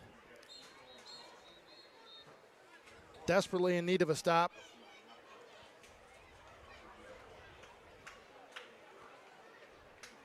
Definitely don't want to go into this halftime tied. No, not on a homecoming night. Don't want that momentum. All right, both teams out on the field. Under center. Gonna hand. Oh, ball's on the ground, and Caleb Reamer's going to get the second turnover of the night for the Panthers, and a miscue and a very fortunate time for the Panthers. Gonna take over. Yeah, I don't know if they were trying to set something else up out of that play. I'm kind of surprised by that handoff, after they had no timeouts left. I'm only can think that they had maybe something set up that we didn't see. Very fortunate for the Panthers that Caleb was able to get in there and pounce on that and get the turnover. Now with no maybe we can keep that clock ticking slow. We have all 3 timeouts left in a minute 13. We got some playmakers. Let's see if we can put something on. Yeah, I think you got to take a shot right here. And if you can get a big gain, you start working the clock. If you don't, you can always just milk it the rest of the way. All right, 2 receivers split wide right and left. And they're going to throw the ball out here to the left to Connor Keegan. And he's in space. He's got enough for the first down and is out of bounds. Good pickup. No, they're going to mark him short. And they're going to keep him in bounds. Yeah, it looks like EP is going to call a timeout. They're waving the clock off. Yeah, I don't know if his knee was down there or if he stepped out of bounds there. It's not going to work out in EP's favor, that's for sure. So they're going to burn one of their timeouts. Going to give them 2 left. Can't really see what happened over there. Trying to watch the replay. That's the second play we've had just like that. It's really close to a backwards pass as well. So we got to make sure we catch those, or it's a live ball if it goes backwards on the pass. I would like to send that play to New York for review. What do you think? Okay. Gonna do one of these. No coaches challenges, Josh says. All right. Just under 1 minute to play here in the first half. Ball spotted just shy of midfield. And your Panthers have it second and short. Panthers still have 2 timeouts to burn. Yeah, we tried to get the ball to Connor on that one. We still got Evan and Gavin possibilities to be looking for on this play. With 2 timeouts, we got a chance to get 3 or 4 more plays off. All right, second and short. Both teams back on the field. Gavin Adams and Evan Steinway down here on the far right along with Max. Looks like Graydon up on the far left. Tristan in the backfield with Keegan. There's a good snap. Going to throw a little screen pass out here to Tristan, and he's got some running room. He's up past the 30-yard line and is going to get brought down. Nice play there. Yeah, that was set up real nice. We had trips out here on the right side, ran a little swing pass to Tristan. Receivers that were out here had to do a great job of holding their blocks, which they did. Tristan split up right between all of them and got a great gain. Yeah, swing pass was the name I was looking for there. And Panthers are going to spike the football, give up the down, 49 seconds to go.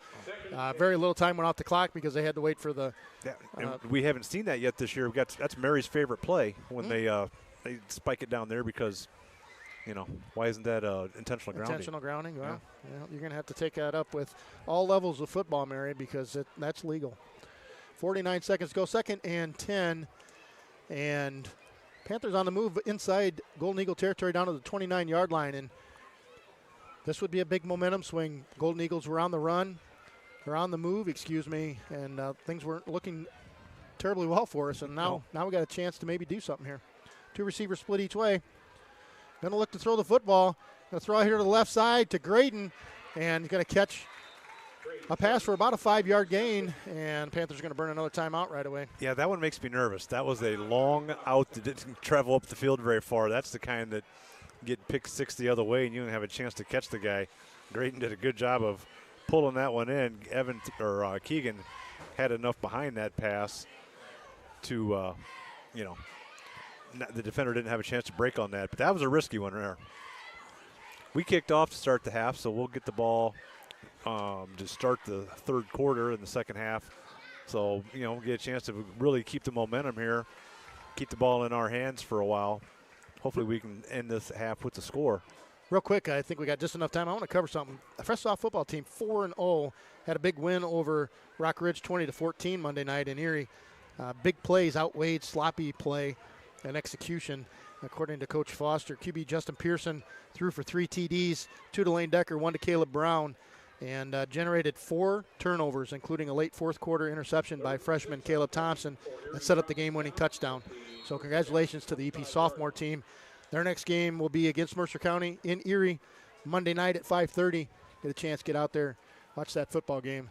Those guys are having a heck of a season. Yeah, they are really rolling. I could look forward to watching them play soon. All right, both teams back on the field. Third down and 6 for the Panthers. Going to throw the football, got backside pressure and able to get rid of it. Got a man open, and Evan Steinway and into the end zone for another score are the Panthers.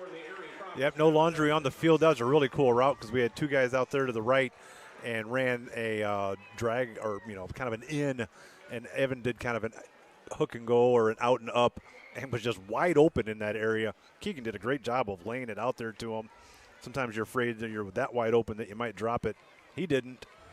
Got the score up 21-8, pending a PAT. Looks like we're going to go for the kick as Evan brings the tee out. Evans found pay dirt twice, once on the defensive side of the football and once on the offensive side. And your Panthers are up 21-8. And the kick is up, and it's good. 22-8 is your score, 35 seconds. And what a big turn of events here in the last minute and a half for the Panthers. Yeah, it really was. As down as we were there, we didn't, pout about it. And we stayed tough and went down the field and got that score after an unfortunate series of events that got Mercer County down there. So Great job by the Panthers. Now let's just avoid any kickoff return here. Mercer County doesn't have any timeouts. I'd like to see this ball kick straight out of bounds, give them the ball at the 35 or the 40. I don't care. Don't give them the chance to have a big return. All right, so I got to play a game here because Clark just brought up a really good point. To your wife's point, she doesn't like the intentional grounding thing with throwing the football to the ground. What happens when the placeholder catches the football to put the ball on the tee and the knees down? I know. Is that down? I know. Why isn't it? Are we playing by the same rules or not? We're just making it up as we go along. I know it's very frustrating. Oh, boy. A world without rules is just full of chaos. All right, 22-8 is your score. See, some of the things you just don't think about. No, you're making Dan laugh over here, too. You guys make me laugh. That's all I know. All right, 35 seconds to go here in the first half. It is homecoming today, so we'll have a little longer halftime. We'll certainly be bringing you halftime stats and second half live action, but it'll be a little bit longer in between. All right, ball picked up at about the 14-yard line. Right up the middle of the field is the Mercer County Eagle, and he's up to about the 40-yard line. And once again, I think that's Noah Wetzel in on that stop. Yeah, and that's just the one thing we kind of worry about is a kickoff return. That was a kick right down the middle. I'd really like to see that more outside of the hash, between the hash and the sideline. That's just me. I'm very cautious, unless you're going to drive it into the end zone. And so they have no timeouts. They have 30 seconds left. I imagine we're going to be in some sort of prevent here with Connor and Keegan plenty deep, along with Lane Decker in the backfield. Noah Wetzel making his presence known in the special teams area here in the last couple of weeks. Good job there. All right, they're going to just pitch the football out to the left side, and Gavin Adams being held all the way to the sideline there, but no call, and able to get out of bounds. 26 seconds to go. Pickup of about 4 on that play. Yeah, I suppose the philosophy is we don't have any timeouts. We just pitch it out here and run out of bounds and stop the clock, but 5 yards at a time. They're not going to get very far down the field with 26 seconds left in the half. You suppose they got a kicker that could kick a field goal 70 yards like we saw this last weekend? It's insane the way the NFL kickers are kicking these days. You used to think a 50-yarder was a long kick, but, boy, that's just par for the course now. All right, one receiver split right. And they're going to throw the football, dropping back to throw. Going to throw long, got a guy open, and Connor Keegan up with a jump ball and able to knock it down. No flag. Ball falls incomplete. I know. I held my breath there. I didn't know what the official was going to do. The problem with that, Connor had great coverage, and then the ball kind of hung up, so they had a little bit of contact there, but they were both going for it. I'd kind of like to see us have a little more safety help over the top on that so that we don't have just one single man coverage on this with 20 seconds to go in the half. Connor did exactly what he needed to, though, there in that case where he stayed behind his receiver. Certainly wasn't going to give up the big play, but able to knock that ball down in the jump ball. All right, they're going to hand the ball off to left guard. Caleb Reamer is going to wrap him up and say, no, thank you. You're going to be short of the first down.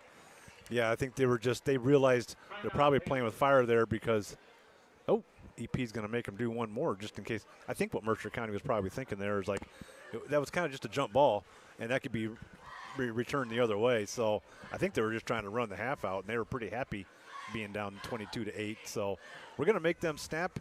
Can't carry over the timeouts to the second half, so you might as well use them. Might as well set it up for a possible punt return for a touchdown, and we've got that breakaway speed. Right before we go to halftime, you guys want to hang on before you go to break. I want to make sure that we're covering all of the EP fall sports programs. I've given you the update on the fresh soft football team and how they did. I want to run through real quick some of the other sports programs. So if you want to hang on before you go get that drink or whatever you're going to get, grab a bite to eat so that I can update you on what's going on. We've got some really exciting things going on with some of our programs. Just hang tight as halftime comes. Just turn the volume up real loud when you run to the kitchen. That'll work too. All right, Mercer County set the punt. Low snap, but able to catch it, and they're going to just kick this ball short and out of bounds. All right, we will have time for one play. And 5 seconds ran off the clock there. 6.6 seconds to go in the half. Panthers will have time for at least one play, likely one play. Yeah, we have one timeout left. Good play in this situation is the old hook and ladder. You hit a guy on a hook, you run a guy to the outside and pitch it to him. You could just run Evan out here on the at the hash. run Evan out to the hash and have him pitch it out to Gavin, and then it's a race to the corner of the end zone. Yeah, we don't have any timeouts left, Scott. Yeah, we don't need it. We're just going to do a pitch and catch and run to the end zone. I got you. I'm with you. Yeah, there was a few years. This was way back when I was coaching just with Erie. We kind of based our whole offense on the hook and ladder. It was a rough year. We based ours on a quick kick on third down. I remember that. All right. It's field position. Last play of the half. And we are going to throw the football. And Keegan's going to get flushed out of the pocket. And going to throw it long. And got a man open, and that's Connor Keegan, and it's caught. He stays on his feet, but is going to get brought down at the 30-yard line. Good pat statter, or stat patter right there. I was going to say, you call the plays and let me do the color because I had that one right on the tip of my tongue. I did not want to lose that. No. I should have known you had it, though. Yeah, that's all right. Well, that's going to take us to halftime, up 22-8. Really nice half by the Panthers. That was great. We came out with a lot of fire there. In this half, up 14. And why don't you go ahead and give us your breakdown there? Yeah, all right. So other fall sports real quick. Volleyball has run their record to 17-2. They ran the table in the Pearl City tournament last weekend. In fact, not only ran the table, didn't lose a single match. And like I said, ran their season to 17-2. They also beat Princeton this past week. This week, they're going to be at Princeton on Monday night. Oddly, they're playing Princeton back-to-back weeks, but they'll be at Princeton. And then Tuesday night, they're going to play Kewanee at home, and there is a very good chance that we're going to be broadcasting that game from home on Rock River Community Radio. Be looking for that online. So great job so far for the volleyball team. Boys golf. They had the Oregon Invite at Sunset last Saturday. Didn't do terribly well. Finished 7th of 8. Sawyer Copeland was low man. Finished 11th of 47 guys. Had an 83. Conference was at Chapel Hill. We finished 7th of 12. We were only 5 shots out of 4th place. Had a great showing. Grayson Johnston, a freshman, finished 9th overall, which landed him on the first team all-conference, shot 83. Sawyer Copeland came in with an 84 and was made the second team all-conference. So congratulations to both of those guys. And Riverdale took home both the medalist and team first in the conference. Regionals for them is this Wednesday, and that's at Byron Hill. So good luck to the boys golf team. Girls golf team, also, they finished out their season running the table in the dual meets. Didn't lose a single dual meet all year. They had Rock Ridge and Cambridge on Tuesday. Won that. Michelle Nosker had a 44. Ava Graw had a 45. On Wednesday, they were at Emerald Hills and had Newman and Orion. They won that match again. Michelle was the medalist of that tournament. She had a 42. And so congratulations to the girls golf team.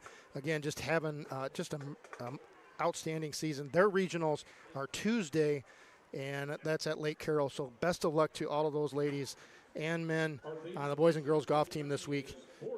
Go grab some regional titles. Cross country, Kewanee meet on Tuesday. 5 schools. Girls took second behind Rova. Roz Mosier placed 5th. Lost a shoe halfway through the race, but still able to finish in 5th. Jenica Norman and Jessie Deneve were 9th and 10th. Faith Barr had a PR, finished 13th.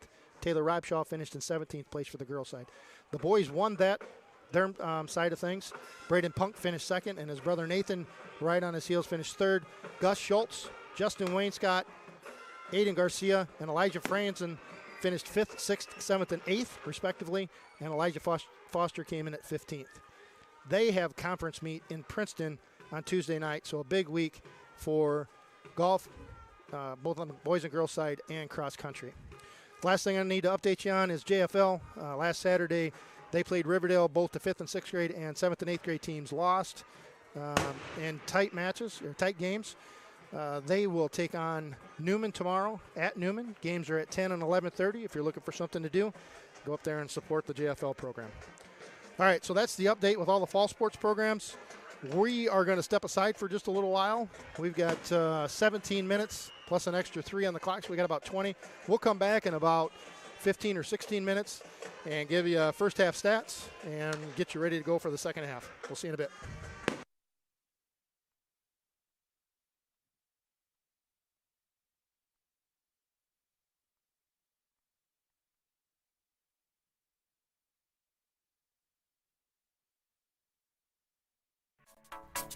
At Country Financial in Prophetstown, Illinois, we know life comes with risk. That's why we're here to help you protect what matters most. Whether it's home, auto, life, or business insurance, we've got the coverage you need and the local service you can trust. Planning for the future? Our team is here to help with financial planning and retirement solutions tailored to you. Visit Country Financial in Prophetstown or give us a call today. Country Financial, growing your future, protecting what matters.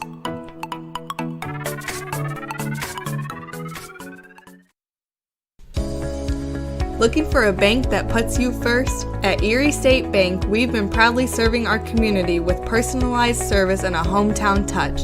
Whether it's checking, savings, loans, or mortgages, we're here to help you reach your financial goals. Bank local, bank smart, with online banking, mobile apps, and friendly faces ready to assist. Erie State Bank is always here for you. Visit Erie State Bank today in Erie, Illinois, and experience banking built on trust and community.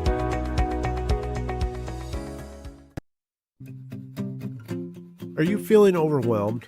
You're not alone. Join the Gray Matters Collective, where mental health matters. With local chapters and collective coffee conversations, we're here to support you. Connect with us on Facebook at the Gray Matters Collective and be part of the community that cares.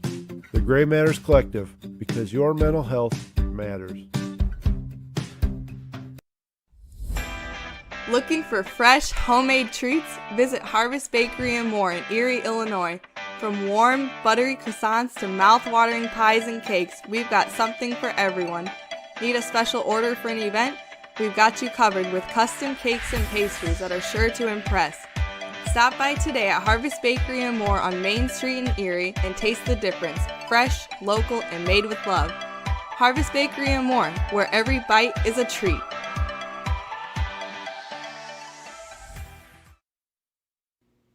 Attention all area foster and adoptive families. My name is Tiffany Garsha, and I am the founder and president of Raising Hope. Raising Hope is a nonprofit foster care closet located in Erie, Illinois, serving Whiteside, Lee, Ogle, Joe Davies, Rock Island, and Carroll counties. We reach out to area foster and adoptive families and provide emergency placement overnight bags, toiletries, clothing, diapering essentials, and more at no cost. If you ever need help with a new placement coming into your home, please reach out. Also, stay tuned for many of our upcoming events. Each summer, we sponsor a free carnival for children. During our fall time, we have a movie night. And then we also have a special angel tree around Christmas time. You can find us on Facebook at Raising Hope Erie, or you can reach out to us via email at raisinghopeerie@gmail.com. Thank you. Panther fans, it's time to gear up and show your Panther pride. 5 Mile Creations is your hometown shop for custom EP fan gear and more. From single shirts to full team orders, 5 Mile will design and create apparel for any event. Individuals, businesses, teams, we do it all. Visit 5milecreations.com today and we'll turn your idea into reality. Go Panthers!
Hey, we're back here with about 2.5 minutes to go before the start of the second half, and the fog has set in. You can see that across your screen. Folks, that's not fog. That's leftover remnants of the fireworks display at halftime, and there is zero air moving. So I'm not sure if the officials are going to let this play go on time or if they're going to have to let that go or not. Irregardless, I tell you, their halftime budget must be extraordinary because that was a heck of a fireworks show. It sure was. And the band did a great job. It was just an overall nice halftime show that was put on for homecoming. Sure. Scott's got some halftime stats he's going to share with you, and then I got some scores that we'll cover as well. Keegan Winkler was 7 for 10 passing for 147 yards and 2 touchdowns. Rushing. What do we got here? We got Steinway receiving 2 receptions for 43 yards and 1 touchdown. Gavin Adams with 1 reception for 27 yards. Connor Keegan with 2 receptions for 50. EP with 5 first downs. And Mercer County with 8 penalties, 3 apiece. The big ones seem to go against EP. I guess we will do a little apology on air for saying it's a quick whistle on the one with Evan Steinley. Upon review, it looks like at least there's a chance that his knee was down. So that's why the play was blown dead on that one. Rushing for total yards for EP, we have 88 yards rushing, 136 yards passing. Gives us about 224 yards in the first half. Great effort.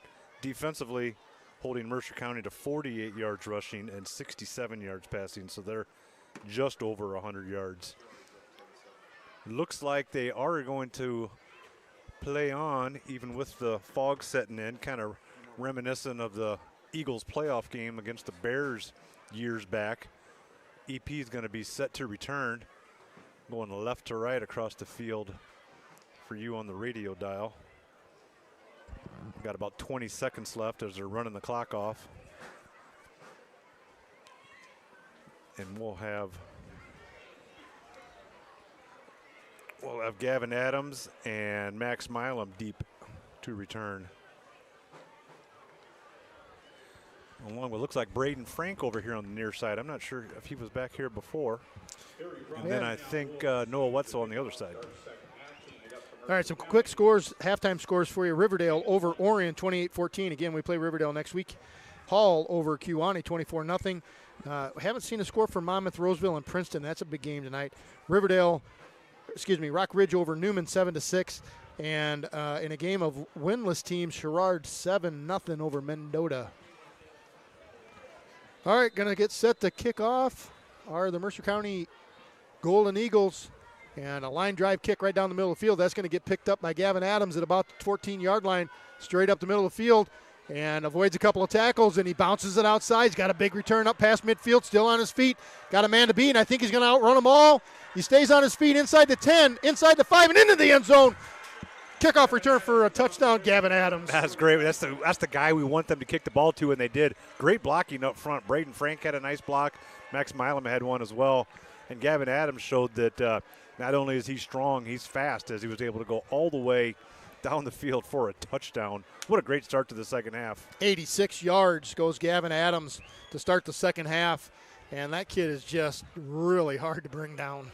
He is. He's, we remember he played a lot last year, and we called his name. He wasn't a focal part of the offense, and he is a large key to this team right now, which is just going to open it more up for the rest of the guys, which is why we saw Evan with 2 receptions in the first half. Evan set to kick the extra point, 28-8. Again, just returned the opening kickoff of the second half. 86 yards, Gavin Adams. 14 seconds off the clock, and the Panthers strike.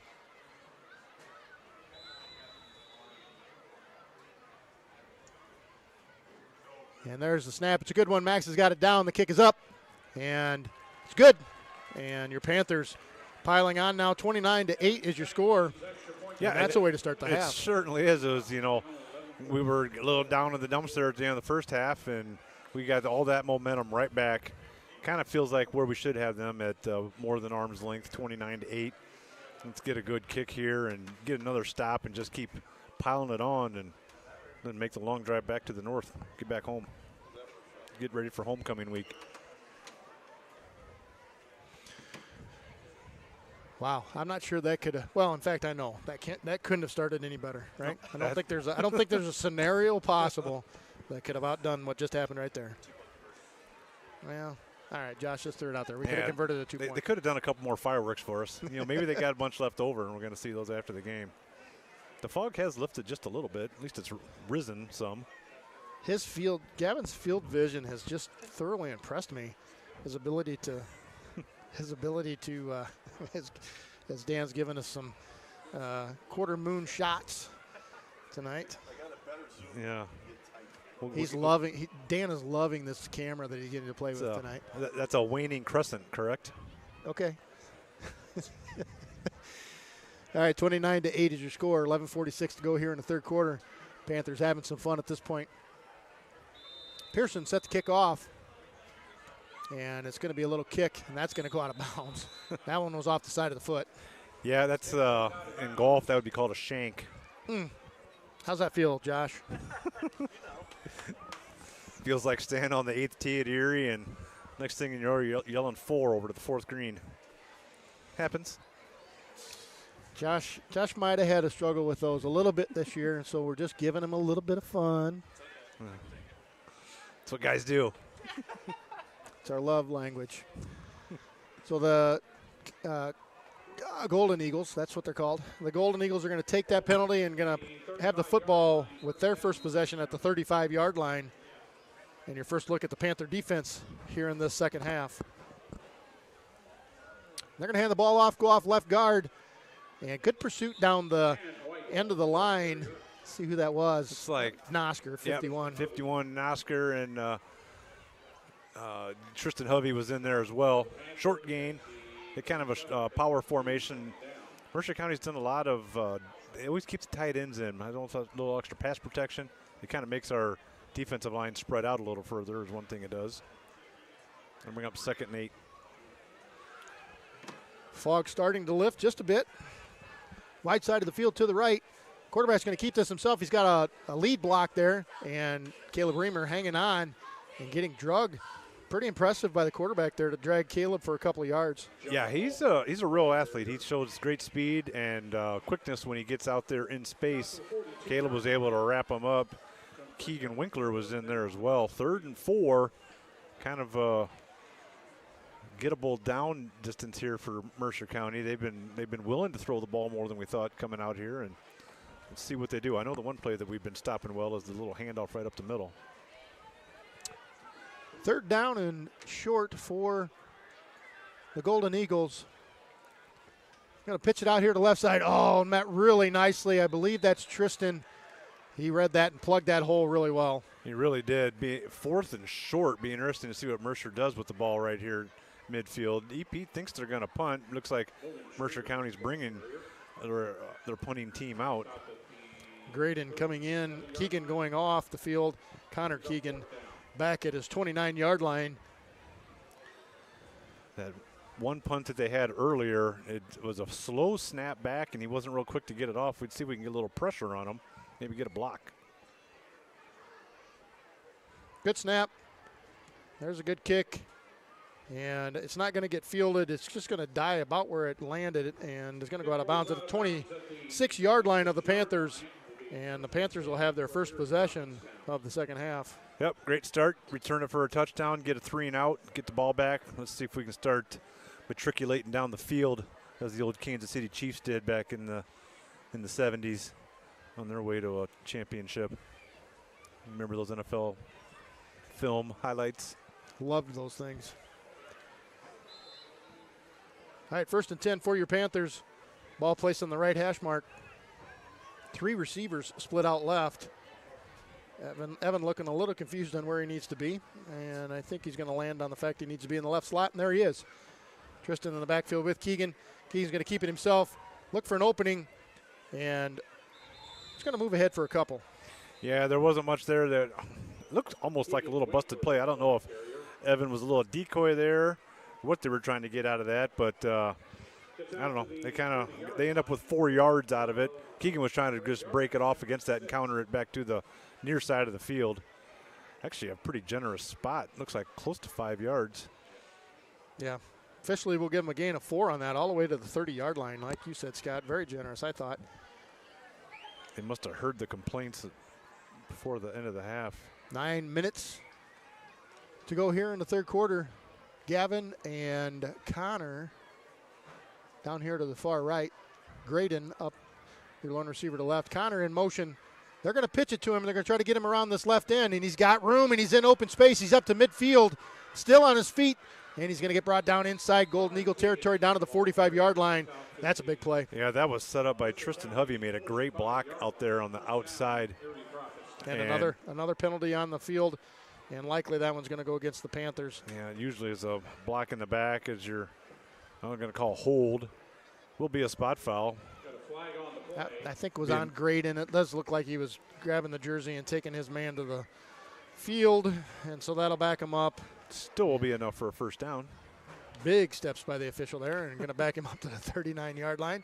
But like you said, Scott, still enough even with the spot foul and marking him back 10. That'll be a first down. Winding that clock, 8:40 to go in the third quarter. The first quarter just flew by, and then the last 3 minutes of that first half just took an eternity.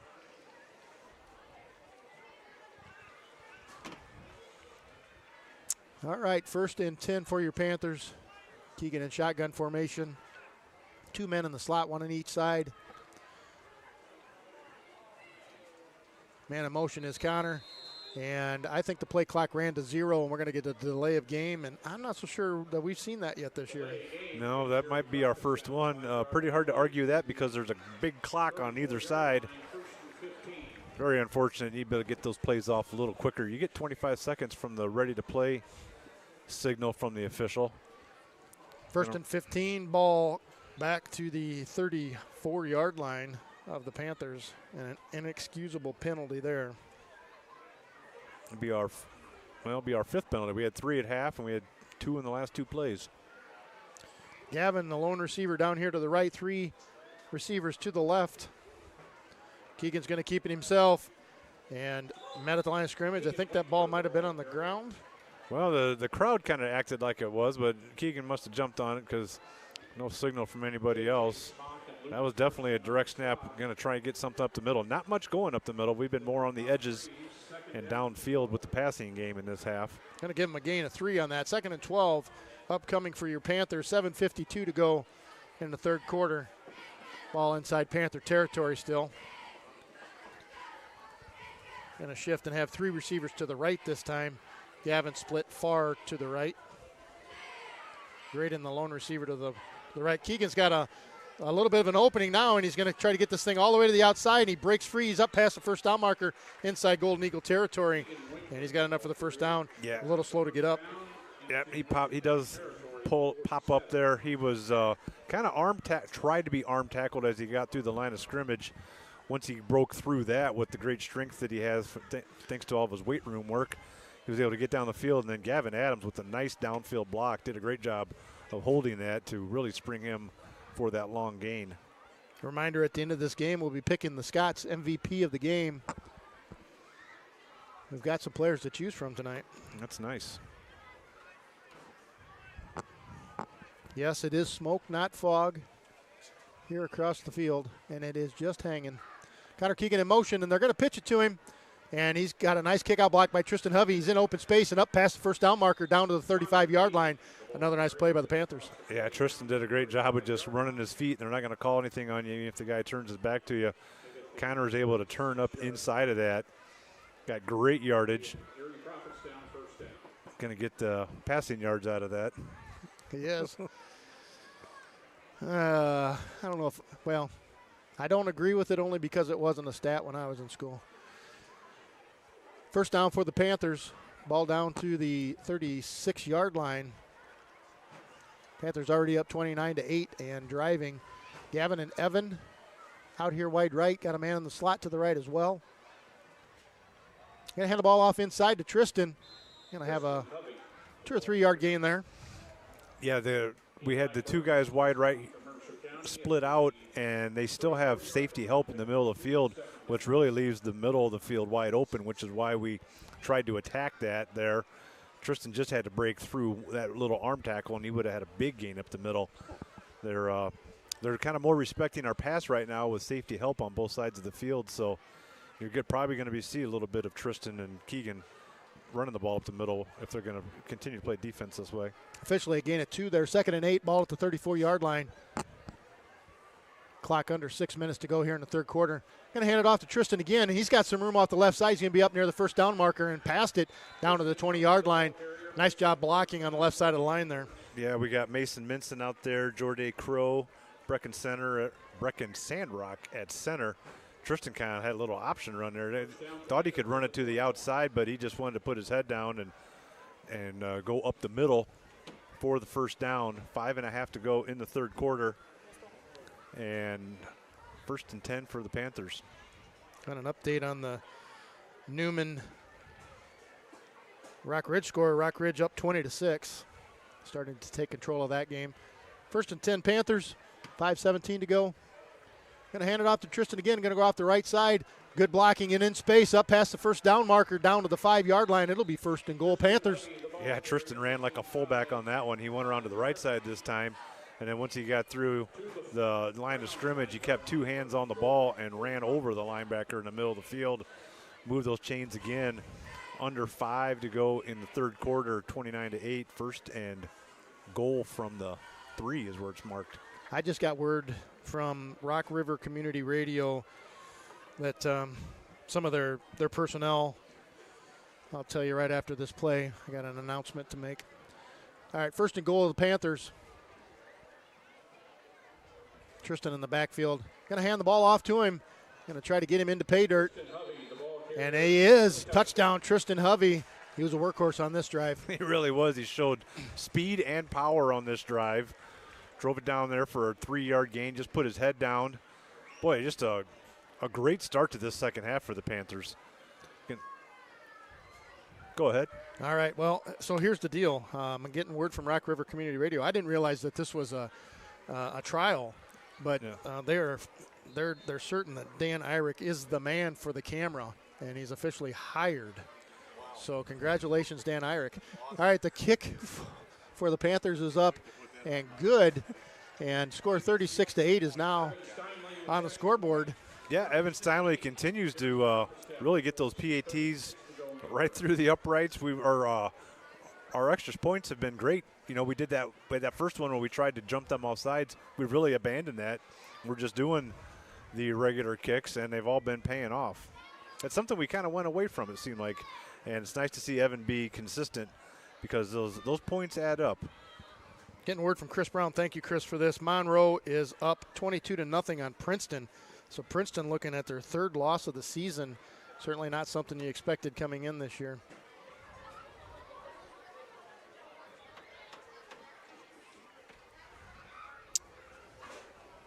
Did have something that I needed to announce, and boy, that has escaped me already. So we're just going to go with it. And your Panthers up 36-8, 4:36 to go here in the third quarter. And the Panthers on cruise control right now and having just an outstanding second half of play right now. Yeah, they really are. Let's see if Pearson can drive one down. He's been getting a little more leverage into each one. Got it down to the 20 on the last one. Coverage hasn't been the greatest, so we'll see what happens. And here's a pretty good kick down the middle of the field, and that's going to get caught, and the Golden Eagle returner had his knee on the ground, and I believe it's going to get marked at the 20-yard line. Yeah, they blew that dead as soon as he touched it with his knee on the ground. You can only do that if you're holding it on a PAT. Everybody knows that, and so that's going to end up with the ball at the 20. That's a great kick for Pearson, and going to move them probably their worst starting position of the game so far. All right, Panther defense back on the field. 4:35 to go. 36-8 your score.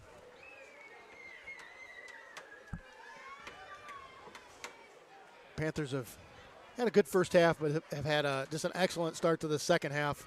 They're going to hand the ball off and try to go off left tackle. got a little bit of running room, gets into this second level of the defense. Has a pickup of about 6, maybe 7. He did have a nice cutback. I saw 54 Hayden DeVore was in on that tackle. That's the first time I remember seeing his name. Brought down at the 27-yard line, brings up 2nd and 3. 2nd and 3, ball on 27-yard line.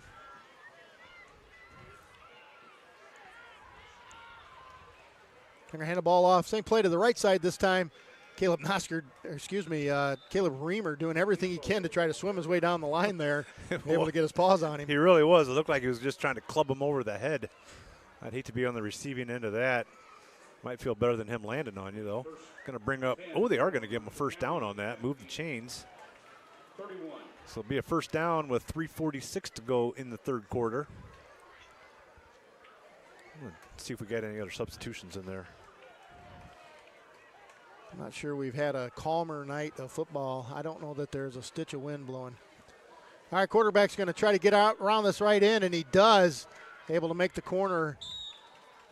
John Baldwin, the ball. Braden Frank had outside contain here, and the quarterback was able to get around the outside of him and has a nice gain. He's going to pick up about 9 yards on that play. Yeah. Going to bring up a 2nd and short. Connor Johnson was able to get in on that stop.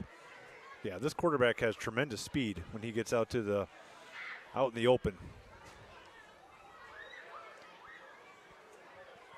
Ball placed on the left hash mark, right side of the field to the right. And they're going to try to run it that way. And it's going to have enough for the first down. They're going to pick up 3 on that play. Yeah, over there on the left side. It is Hayden DeVore's been in there. I see Evan Steinway has been off on the sideline right now. I think DeVore might be in for him. Hopefully Evan's just getting a rest. He's had a heck of a ball game tonight. He really has. He is back in the game right now. So with the lead, they're just trying to get some more bodies in there.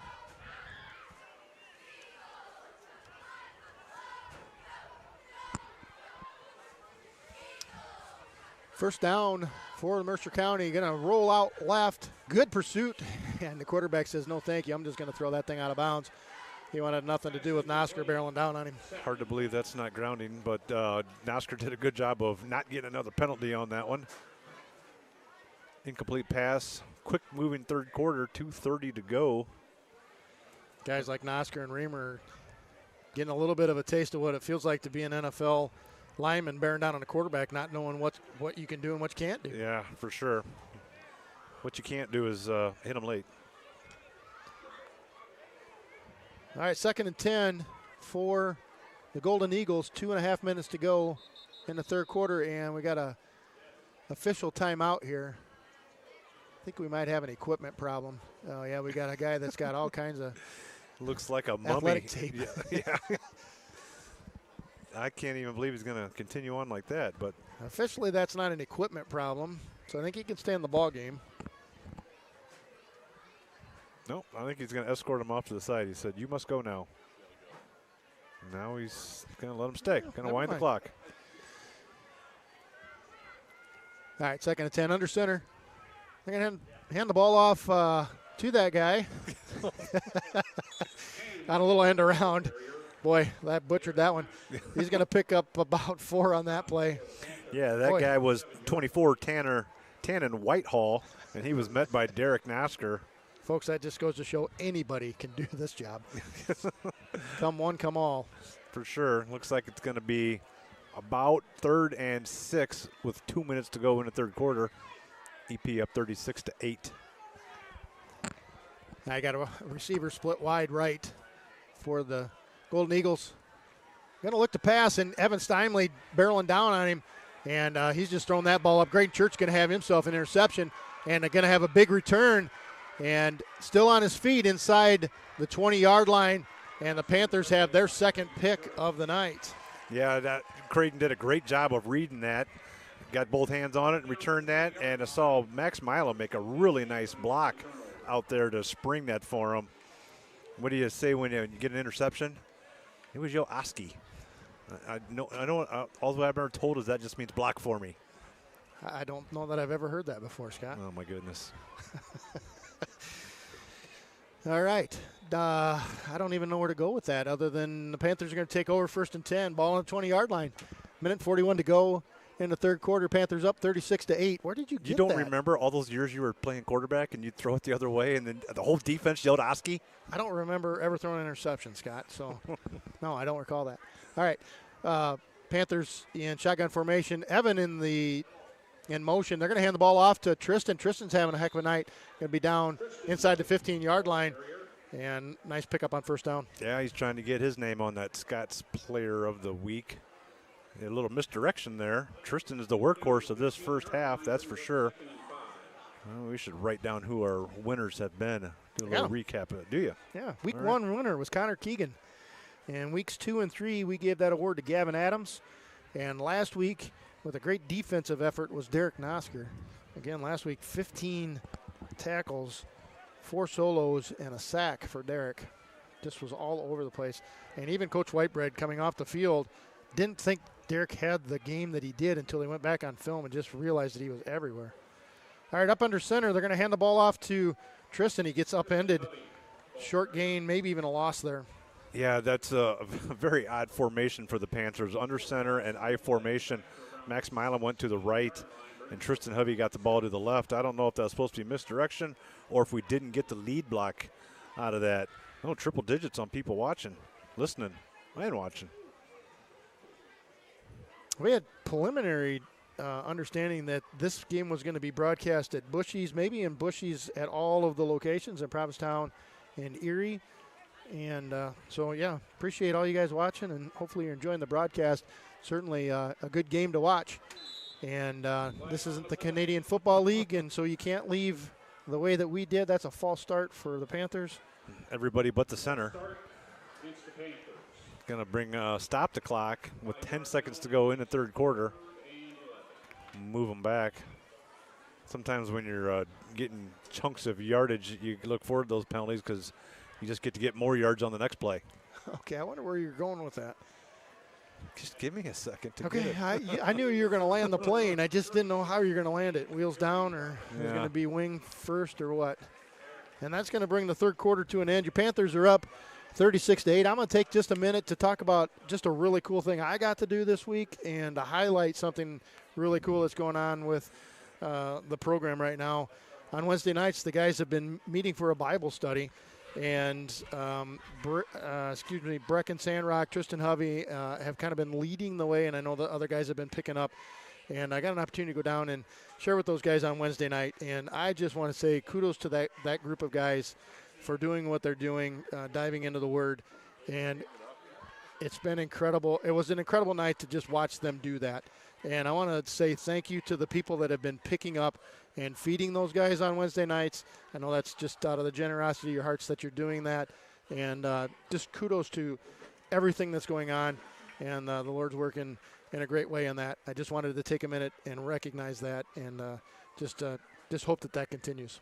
All right, 12 minutes to go, and to a victory for the Panthers, 36-8. And I'll give you a quick recap of what's been going on. Panthers have struck first and have struck off. And first score of the game was a 32-yard touchdown pass from Keegan to Gavin with 6:10 to go in the first quarter.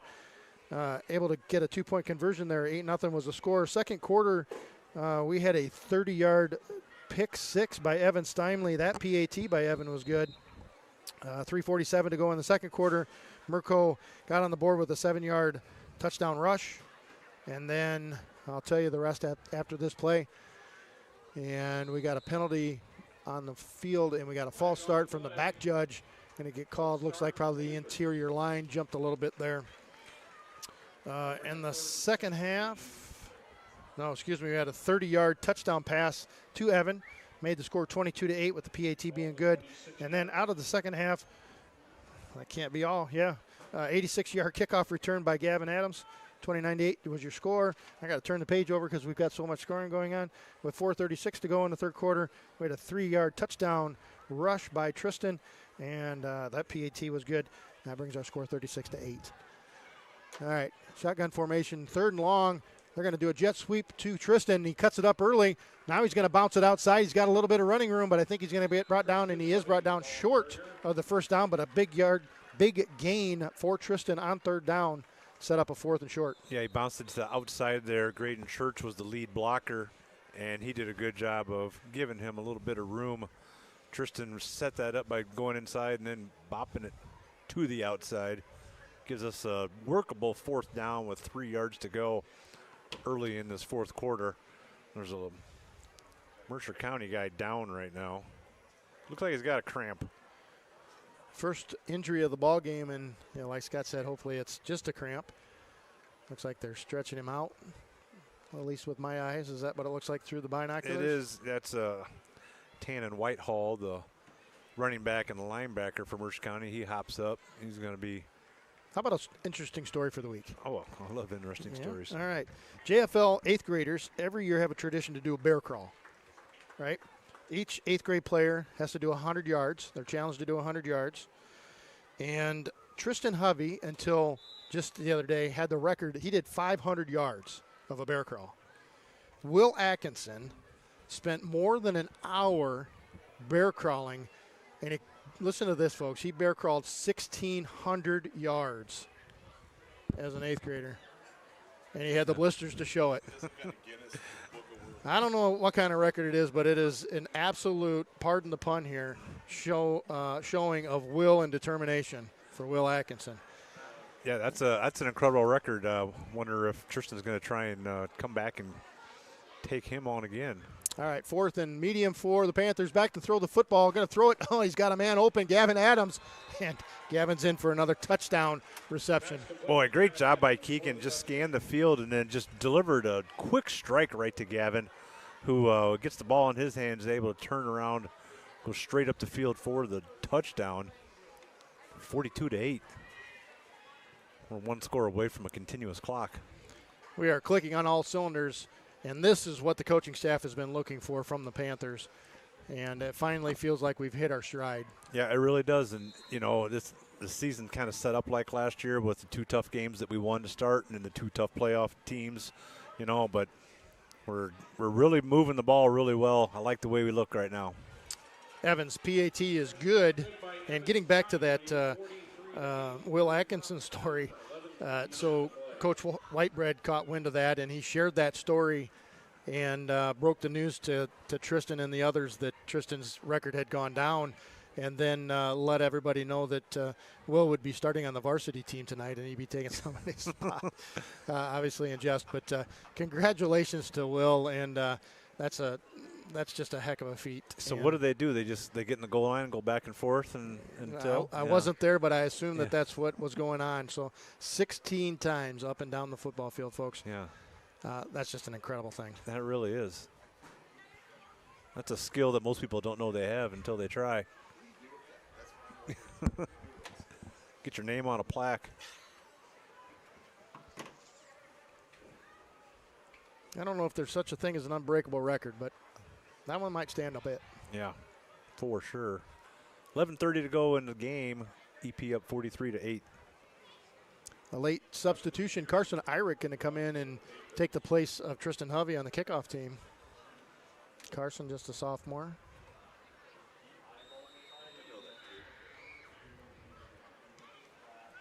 And here's the kick, and it's going to get fielded at about the 20-yard line, and the returner falls on his own accord at about the 23-yard line, and Mercer County will take over. Yeah, Pearson's been getting good leverage on these kicks. He got I think about the last 3 of the last 4 he's got all the way down to the 20. And great job by Pearson. Not Nathan. Not Nate. Justin.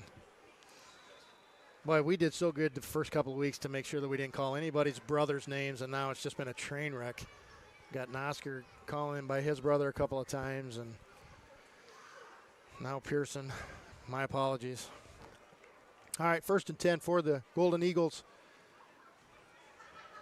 at the 23-yard line. 11 and a half minutes to go here in the game. They're going to hand the ball off, going to try to go off a right tackle. Got a little bit of running room. Going to start seeing some second-string players get some time here. Yeah, it looks like we still got most of the starters in there. As you say, that Carson Irick, the aforementioned Carson Irick, coming on the field, as is number 23, Evan Melton. So always great when you get to start making substitutions so that everybody's going to be healthy for the homecoming game against Riverdale next week. That will be a big game. How are they doing this week? They were 3-1 going into tonight's game. Yeah, and they're winning. They were beating Orion 28-14 at half at Orion. Got to throw the ball over here to the left side, and a little lateral pass picked up. Going to pick up a few yards on that play. Yeah, that was really close to a backwards pass. We got Carter Hadaway, number 17, a junior, getting some action that was in there on that stop. Still got Nosker out there. We also have Jace Howard, number 58. Got a player on the ground over on that far sideline. Looks to be another Mercer County cramp. Yep, doing a cramp. Boy, I've run out of stories to share. Scott, you got any? Yeah, Ryder Cup.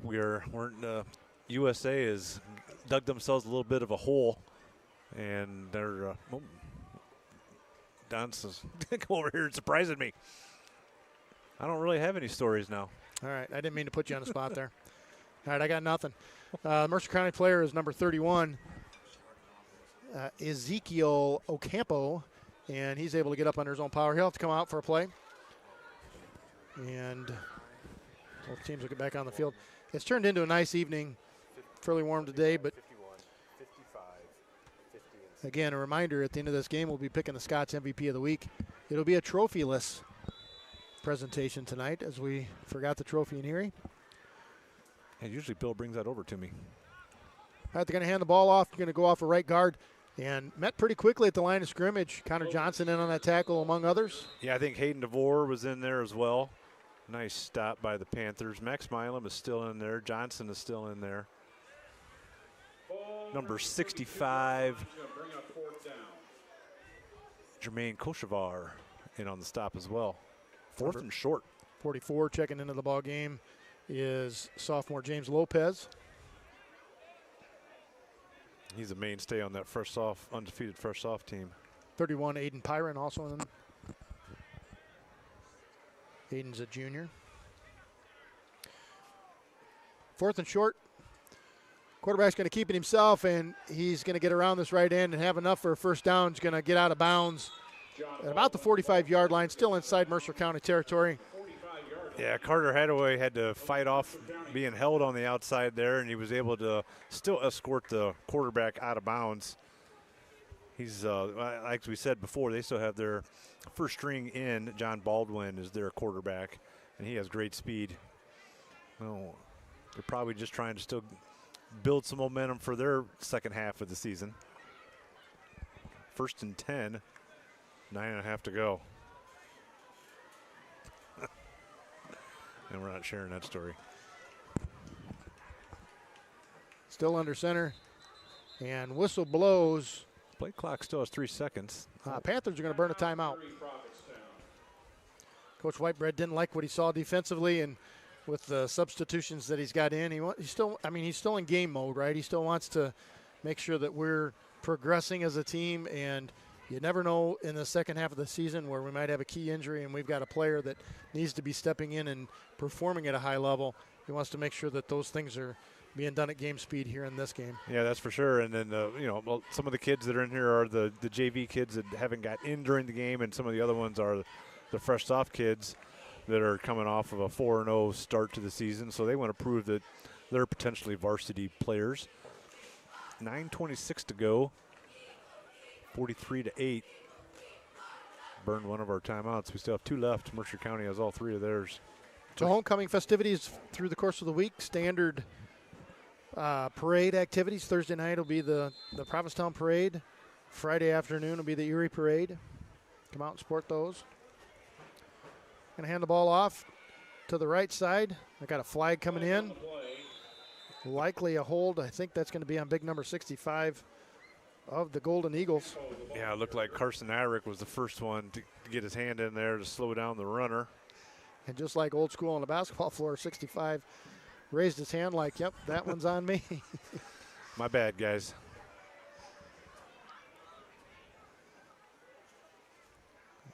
know that I saw an official word, but they are marking this. Yeah, it was hold. Okay. The official call on the field is a holding.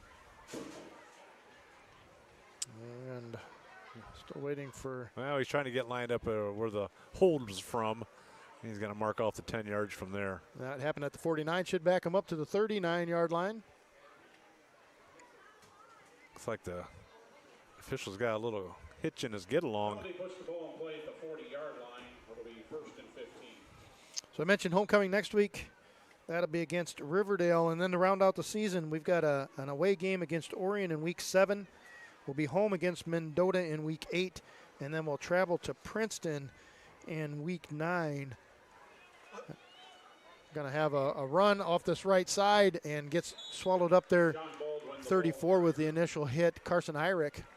Yeah, it's 2 plays in a row. Carson's getting in there. Nice job by the sophomore. A little razzle-dazzle on that one. They kind of faked 2 handoffs to the left. And then the quarterback kept it on a kind of reverse by himself. That was a very interesting design.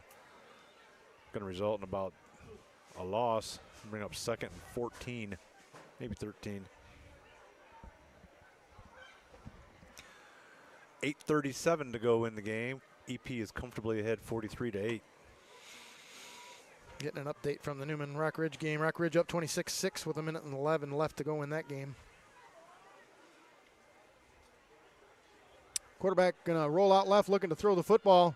Now he's got all kinds of room to run. He's going to choose to do it, and he's up past the first down marker, down inside Panther territory, down to about the 42, maybe the 41-yard line. Yeah, they were trying to get the receiver out there in single coverage, and Carter Hadaway did a great job, and the quarterback wasn't able to find him, so he decided to keep it.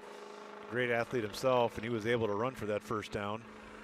As we hear a car definitely in need of a muffler go rambling up the hill. Going to bring up 1st and 10 with 8 minutes to go in the game.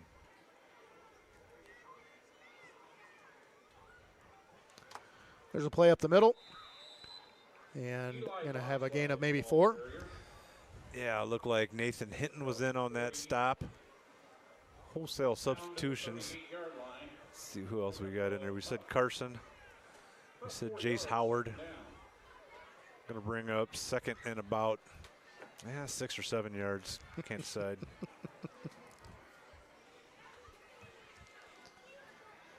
Clock continuing to run, 7:23 to go. 2nd and long for the Eagles. Going to hand the ball off. Oh, nice job. Pursuit down the line. It's number 89? 69 out there. Nathan Hinton, what a job he did. He was a shot out of a cannon on that and wrapped him up, spun him around. No gain. Good play. Good pursuit down the line of scrimmage there. It really was.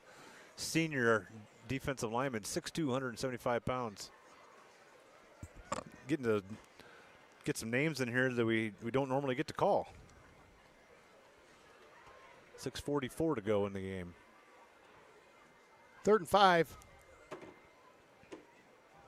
Still up under center of the Eagles. They're going to hand the ball off the first back through. And going to pick up a couple on that. Going to bring up 4th and short. Noah Wetzel, we called his name a bunch last week. He was the first one in on that one, playing in his linebacker position. Going to bring up 4th and about 6. 4th down. What? How about 4th and 3? Okay, they did. Right. They hadn't moved the chain yet. Sorry. Sorry, I'm quicker than the chain guy. He has been standing the whole game. I'm moving that over to a seated position. Oh. All right, hopefully the Panthers can come up with one here. They're going to hand it. Oh, they're going to actually run the option and give it to the pitch guy. Nice play there. Good execution all the way around, and that's going to result in a first down. A nice game by the Mercer County. Yeah, it really was. He kind of rode that guy all the way into the line. When you thought that he had it, and then he pulled it out. And nice pitch. First down. 5:46 to go in the game. We're mulling over our decisions for the Scott's Player of the Week. Well, it's going to be a trophyless presentation. 31-yard line is where the ball's spotted.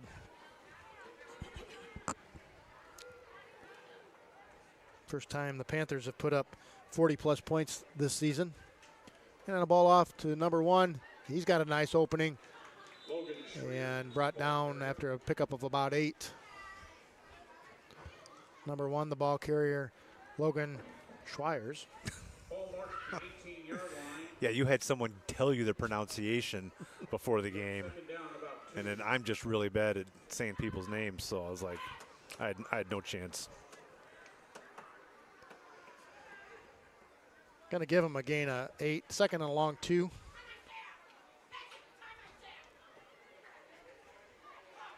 Hand the ball off. Wow, right up the middle, and the Mercer County fullback is going to get in for a touchdown from 18 yards. Yeah, there wasn't much tackling in the middle of the field on that one. There goes our chance of having a continuous clock. 43-14 your score, 4:42 to go. Here comes a firework. Wow, that was a loud one too. And more smoke and haze forthcoming.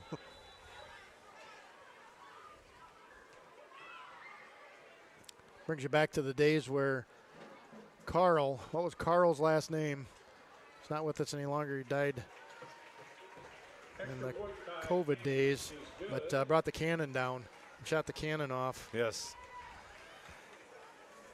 Yeah, it was all fun, and it was when we were playing Savannah and we were scoring at will, and then they came back and scored a whole bunch, and so their crowd was mockingly doing 1, 2, 3, boom after they would score. But we had a bunch of rounds left over, and so then we started shooting the cannon off after they scored too. It was a lot of fun for everybody.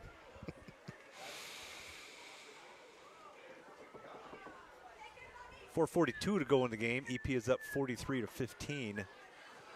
See if we have our normal starting unit in here for the kickoff return. A lot of times you just leave them in, keep the continuity going. Carl Rhodes, thank you. I knew somebody was going to pull me up out of the depths there. Carl Rhodes was responsible for bringing that cannon down, if I remember correctly, and lit it up for us. All right, we got Carson Eyrich and Lane Decker deep to receive for the Panthers. Now we're figuring out who's listening. Ben Vittori, Todd McCullough, thank you for bailing me out there. 4:42 to go here. Still got quite a number of you listening in or watching the game. Panthers handily on top, 43-15. We're all waiting to hear who that player of the game is going to be. Here's a kick. It's a line drive. That's going to stay in bounds, and it's a good one. It's going to get down to the end zone. Unfortunately for the Panthers, that's going to be a touchback. Yeah, that was really well driven down there by the kicker, number 8, Cannon Link. Hey, you did a good job with that last name, bud. That was awesome. Yeah. Nailed it. All right, Panthers coming back onto the field, and we'll see if they make any substitutions and changes offensively here. Yeah, it looks like for the most part we have a... I think we got ourselves a new quarterback. Yeah, it's Pearson, 24. Yeah. So Pearson, who's done a remarkable job at the sophomore level, throwing multiple touchdown passes in a few games. Not sure that he's going to get a chance to air things out here, but in to take care of business offensively.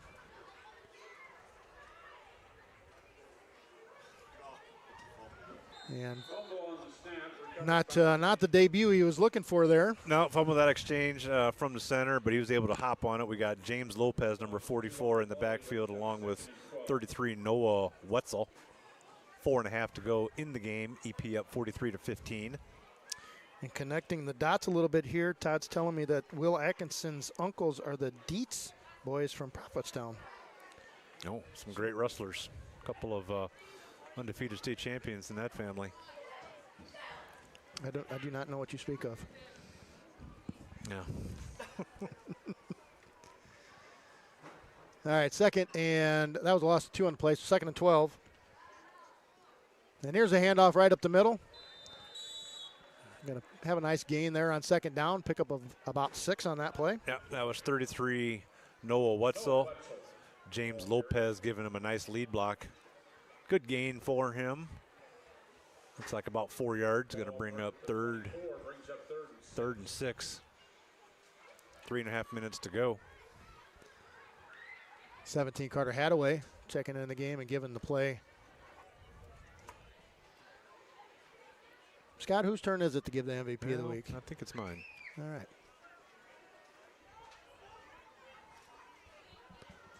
And we're going to pitch the ball out here to the left side, going to try to get around the outside, and he does. Out in open space is 33 Noah Wetzel. Has enough for the first down. Yeah, he showed great speed and balance on there, following the lead block of James Lopez. And more importantly, he stayed in bounds. So when the chains get set, they can keep this clock moving. Be under 3 minutes to go when we get the next play snapped. So Noah and James both underclassmen, along with Carson in the backfield, getting some snaps here at the varsity level. Great for them.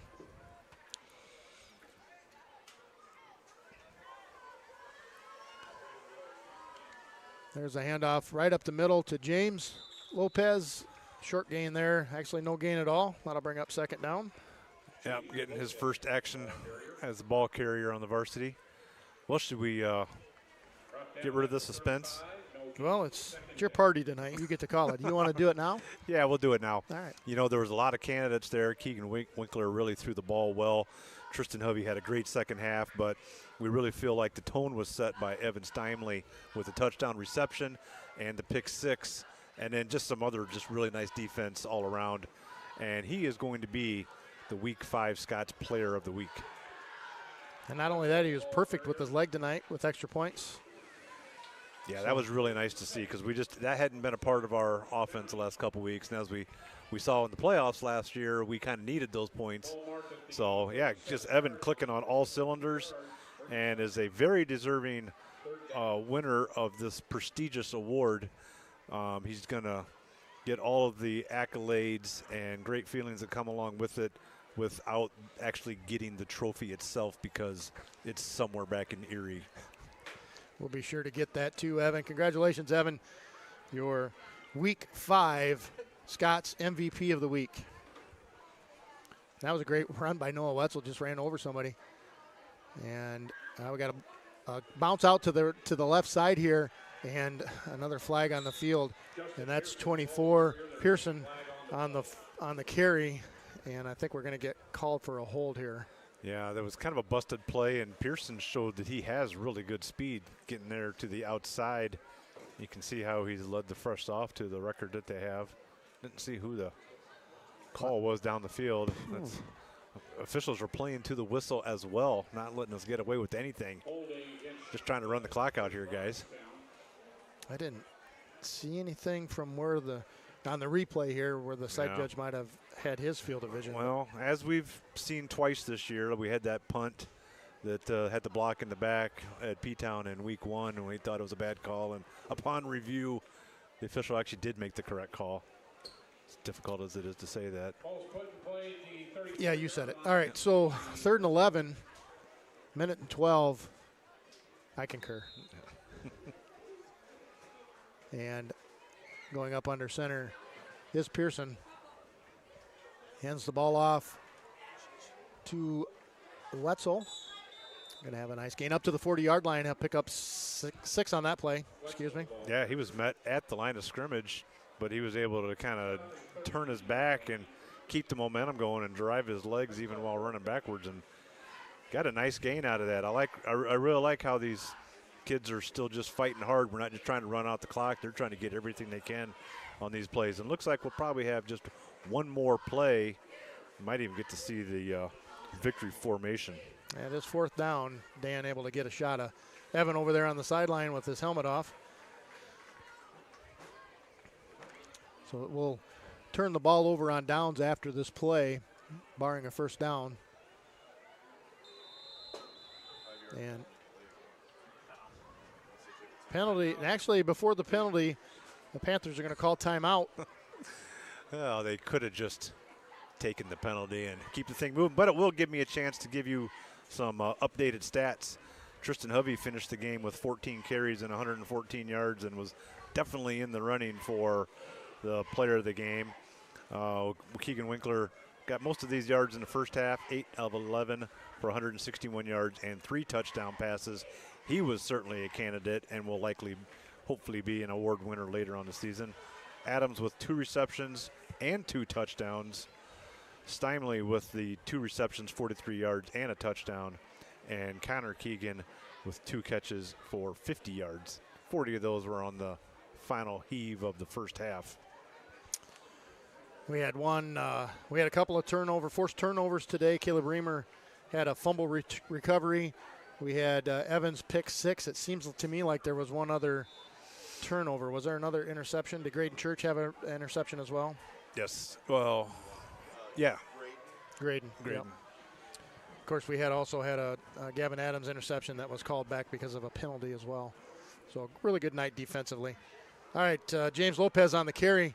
And with 18 seconds left, the Panthers will turn the ball over on downs. Stop short of the first down. It'll be first and 10. Unfortunately, they weren't able to run the clock out, so we're going to have one more play, barring something crazy. 18 seconds left. Really looking forward to next week. This was really the kind of game we were hoping for. You know, we handled that week 1, you know, the angst of the season. We don't know how it's going to go, and we handled Kewanee, and then really didn't play that well against Hall in a game we were kind of hoping to have more of a lead, which we didn't play with much in that game. So really back on track here in week 5. I'm going to be setting up a big matchup next week with what looks to be a 4-1 Riverdale team. And looking for some revenge. We went into Riverdale last year expecting to win that football game. And, boy, with the style of football that was just frustrating to watch, frustrating to call, frustrating to play against, that rugby style that Riverdale brought last year. Riverdale came out on top and upset us. Really thought kind of had a really good chance of dashing our hopes for a postseason bid, but Panthers bounced back and ended up with a 5-4 record, made the playoffs, and a heartbreaking loss to Bismarck Henning in Week 10 ended our season. But, so looking for a payback against Riverdale next week again at our homecoming. Yep, so looks like everyone's walking across the field, going to do their final handshakes. Everybody looks healthy. Great win down here in Aledo, and we will pack up the gear and get ready for homecoming and sit in those nice comfy chairs in the new announcers booth that we got up there. Yeah, look forward to that. And look forward to seeing a whole bunch of people come to homecoming next week. If you're able to and you're in driving distance, come out and enjoy the homecoming festivities next week. Game time will be like normal. And there will be, like I said, homecoming parade Thursday night in Provincetown, homecoming parade in Erie on Friday afternoon. Come out and enjoy those. And there'll be festivities and stuff going on throughout the course of the week. Be looking at the pages, both Erie's and Provincetown's Facebook pages and websites for all of that stuff that's going on. We got a lot of stuff going on throughout this week. We will commit. I've just been talking to Ryan Winkler, and he and I will be broadcasting the game on Tuesday night. I want to make sure that I got that right for volleyball. Yes, Tuesday night, Kewanee in EP. That game will be broadcast on Rock River Community Radio. That game is in Provincetown if you're able to get to that. But if not, tune in, and we'll bring you some action of a program that's having a really good season. And so commit to that. We've got girls and boys golf be following that. We won't be covering that game, those matches, but both of those have regionals this week, so good luck to both of them and to all of the sports programs across the EP Sports platforms. With that, we're going to sign off for the night and hope that you all have a great night. And until next week, God bless. Take care.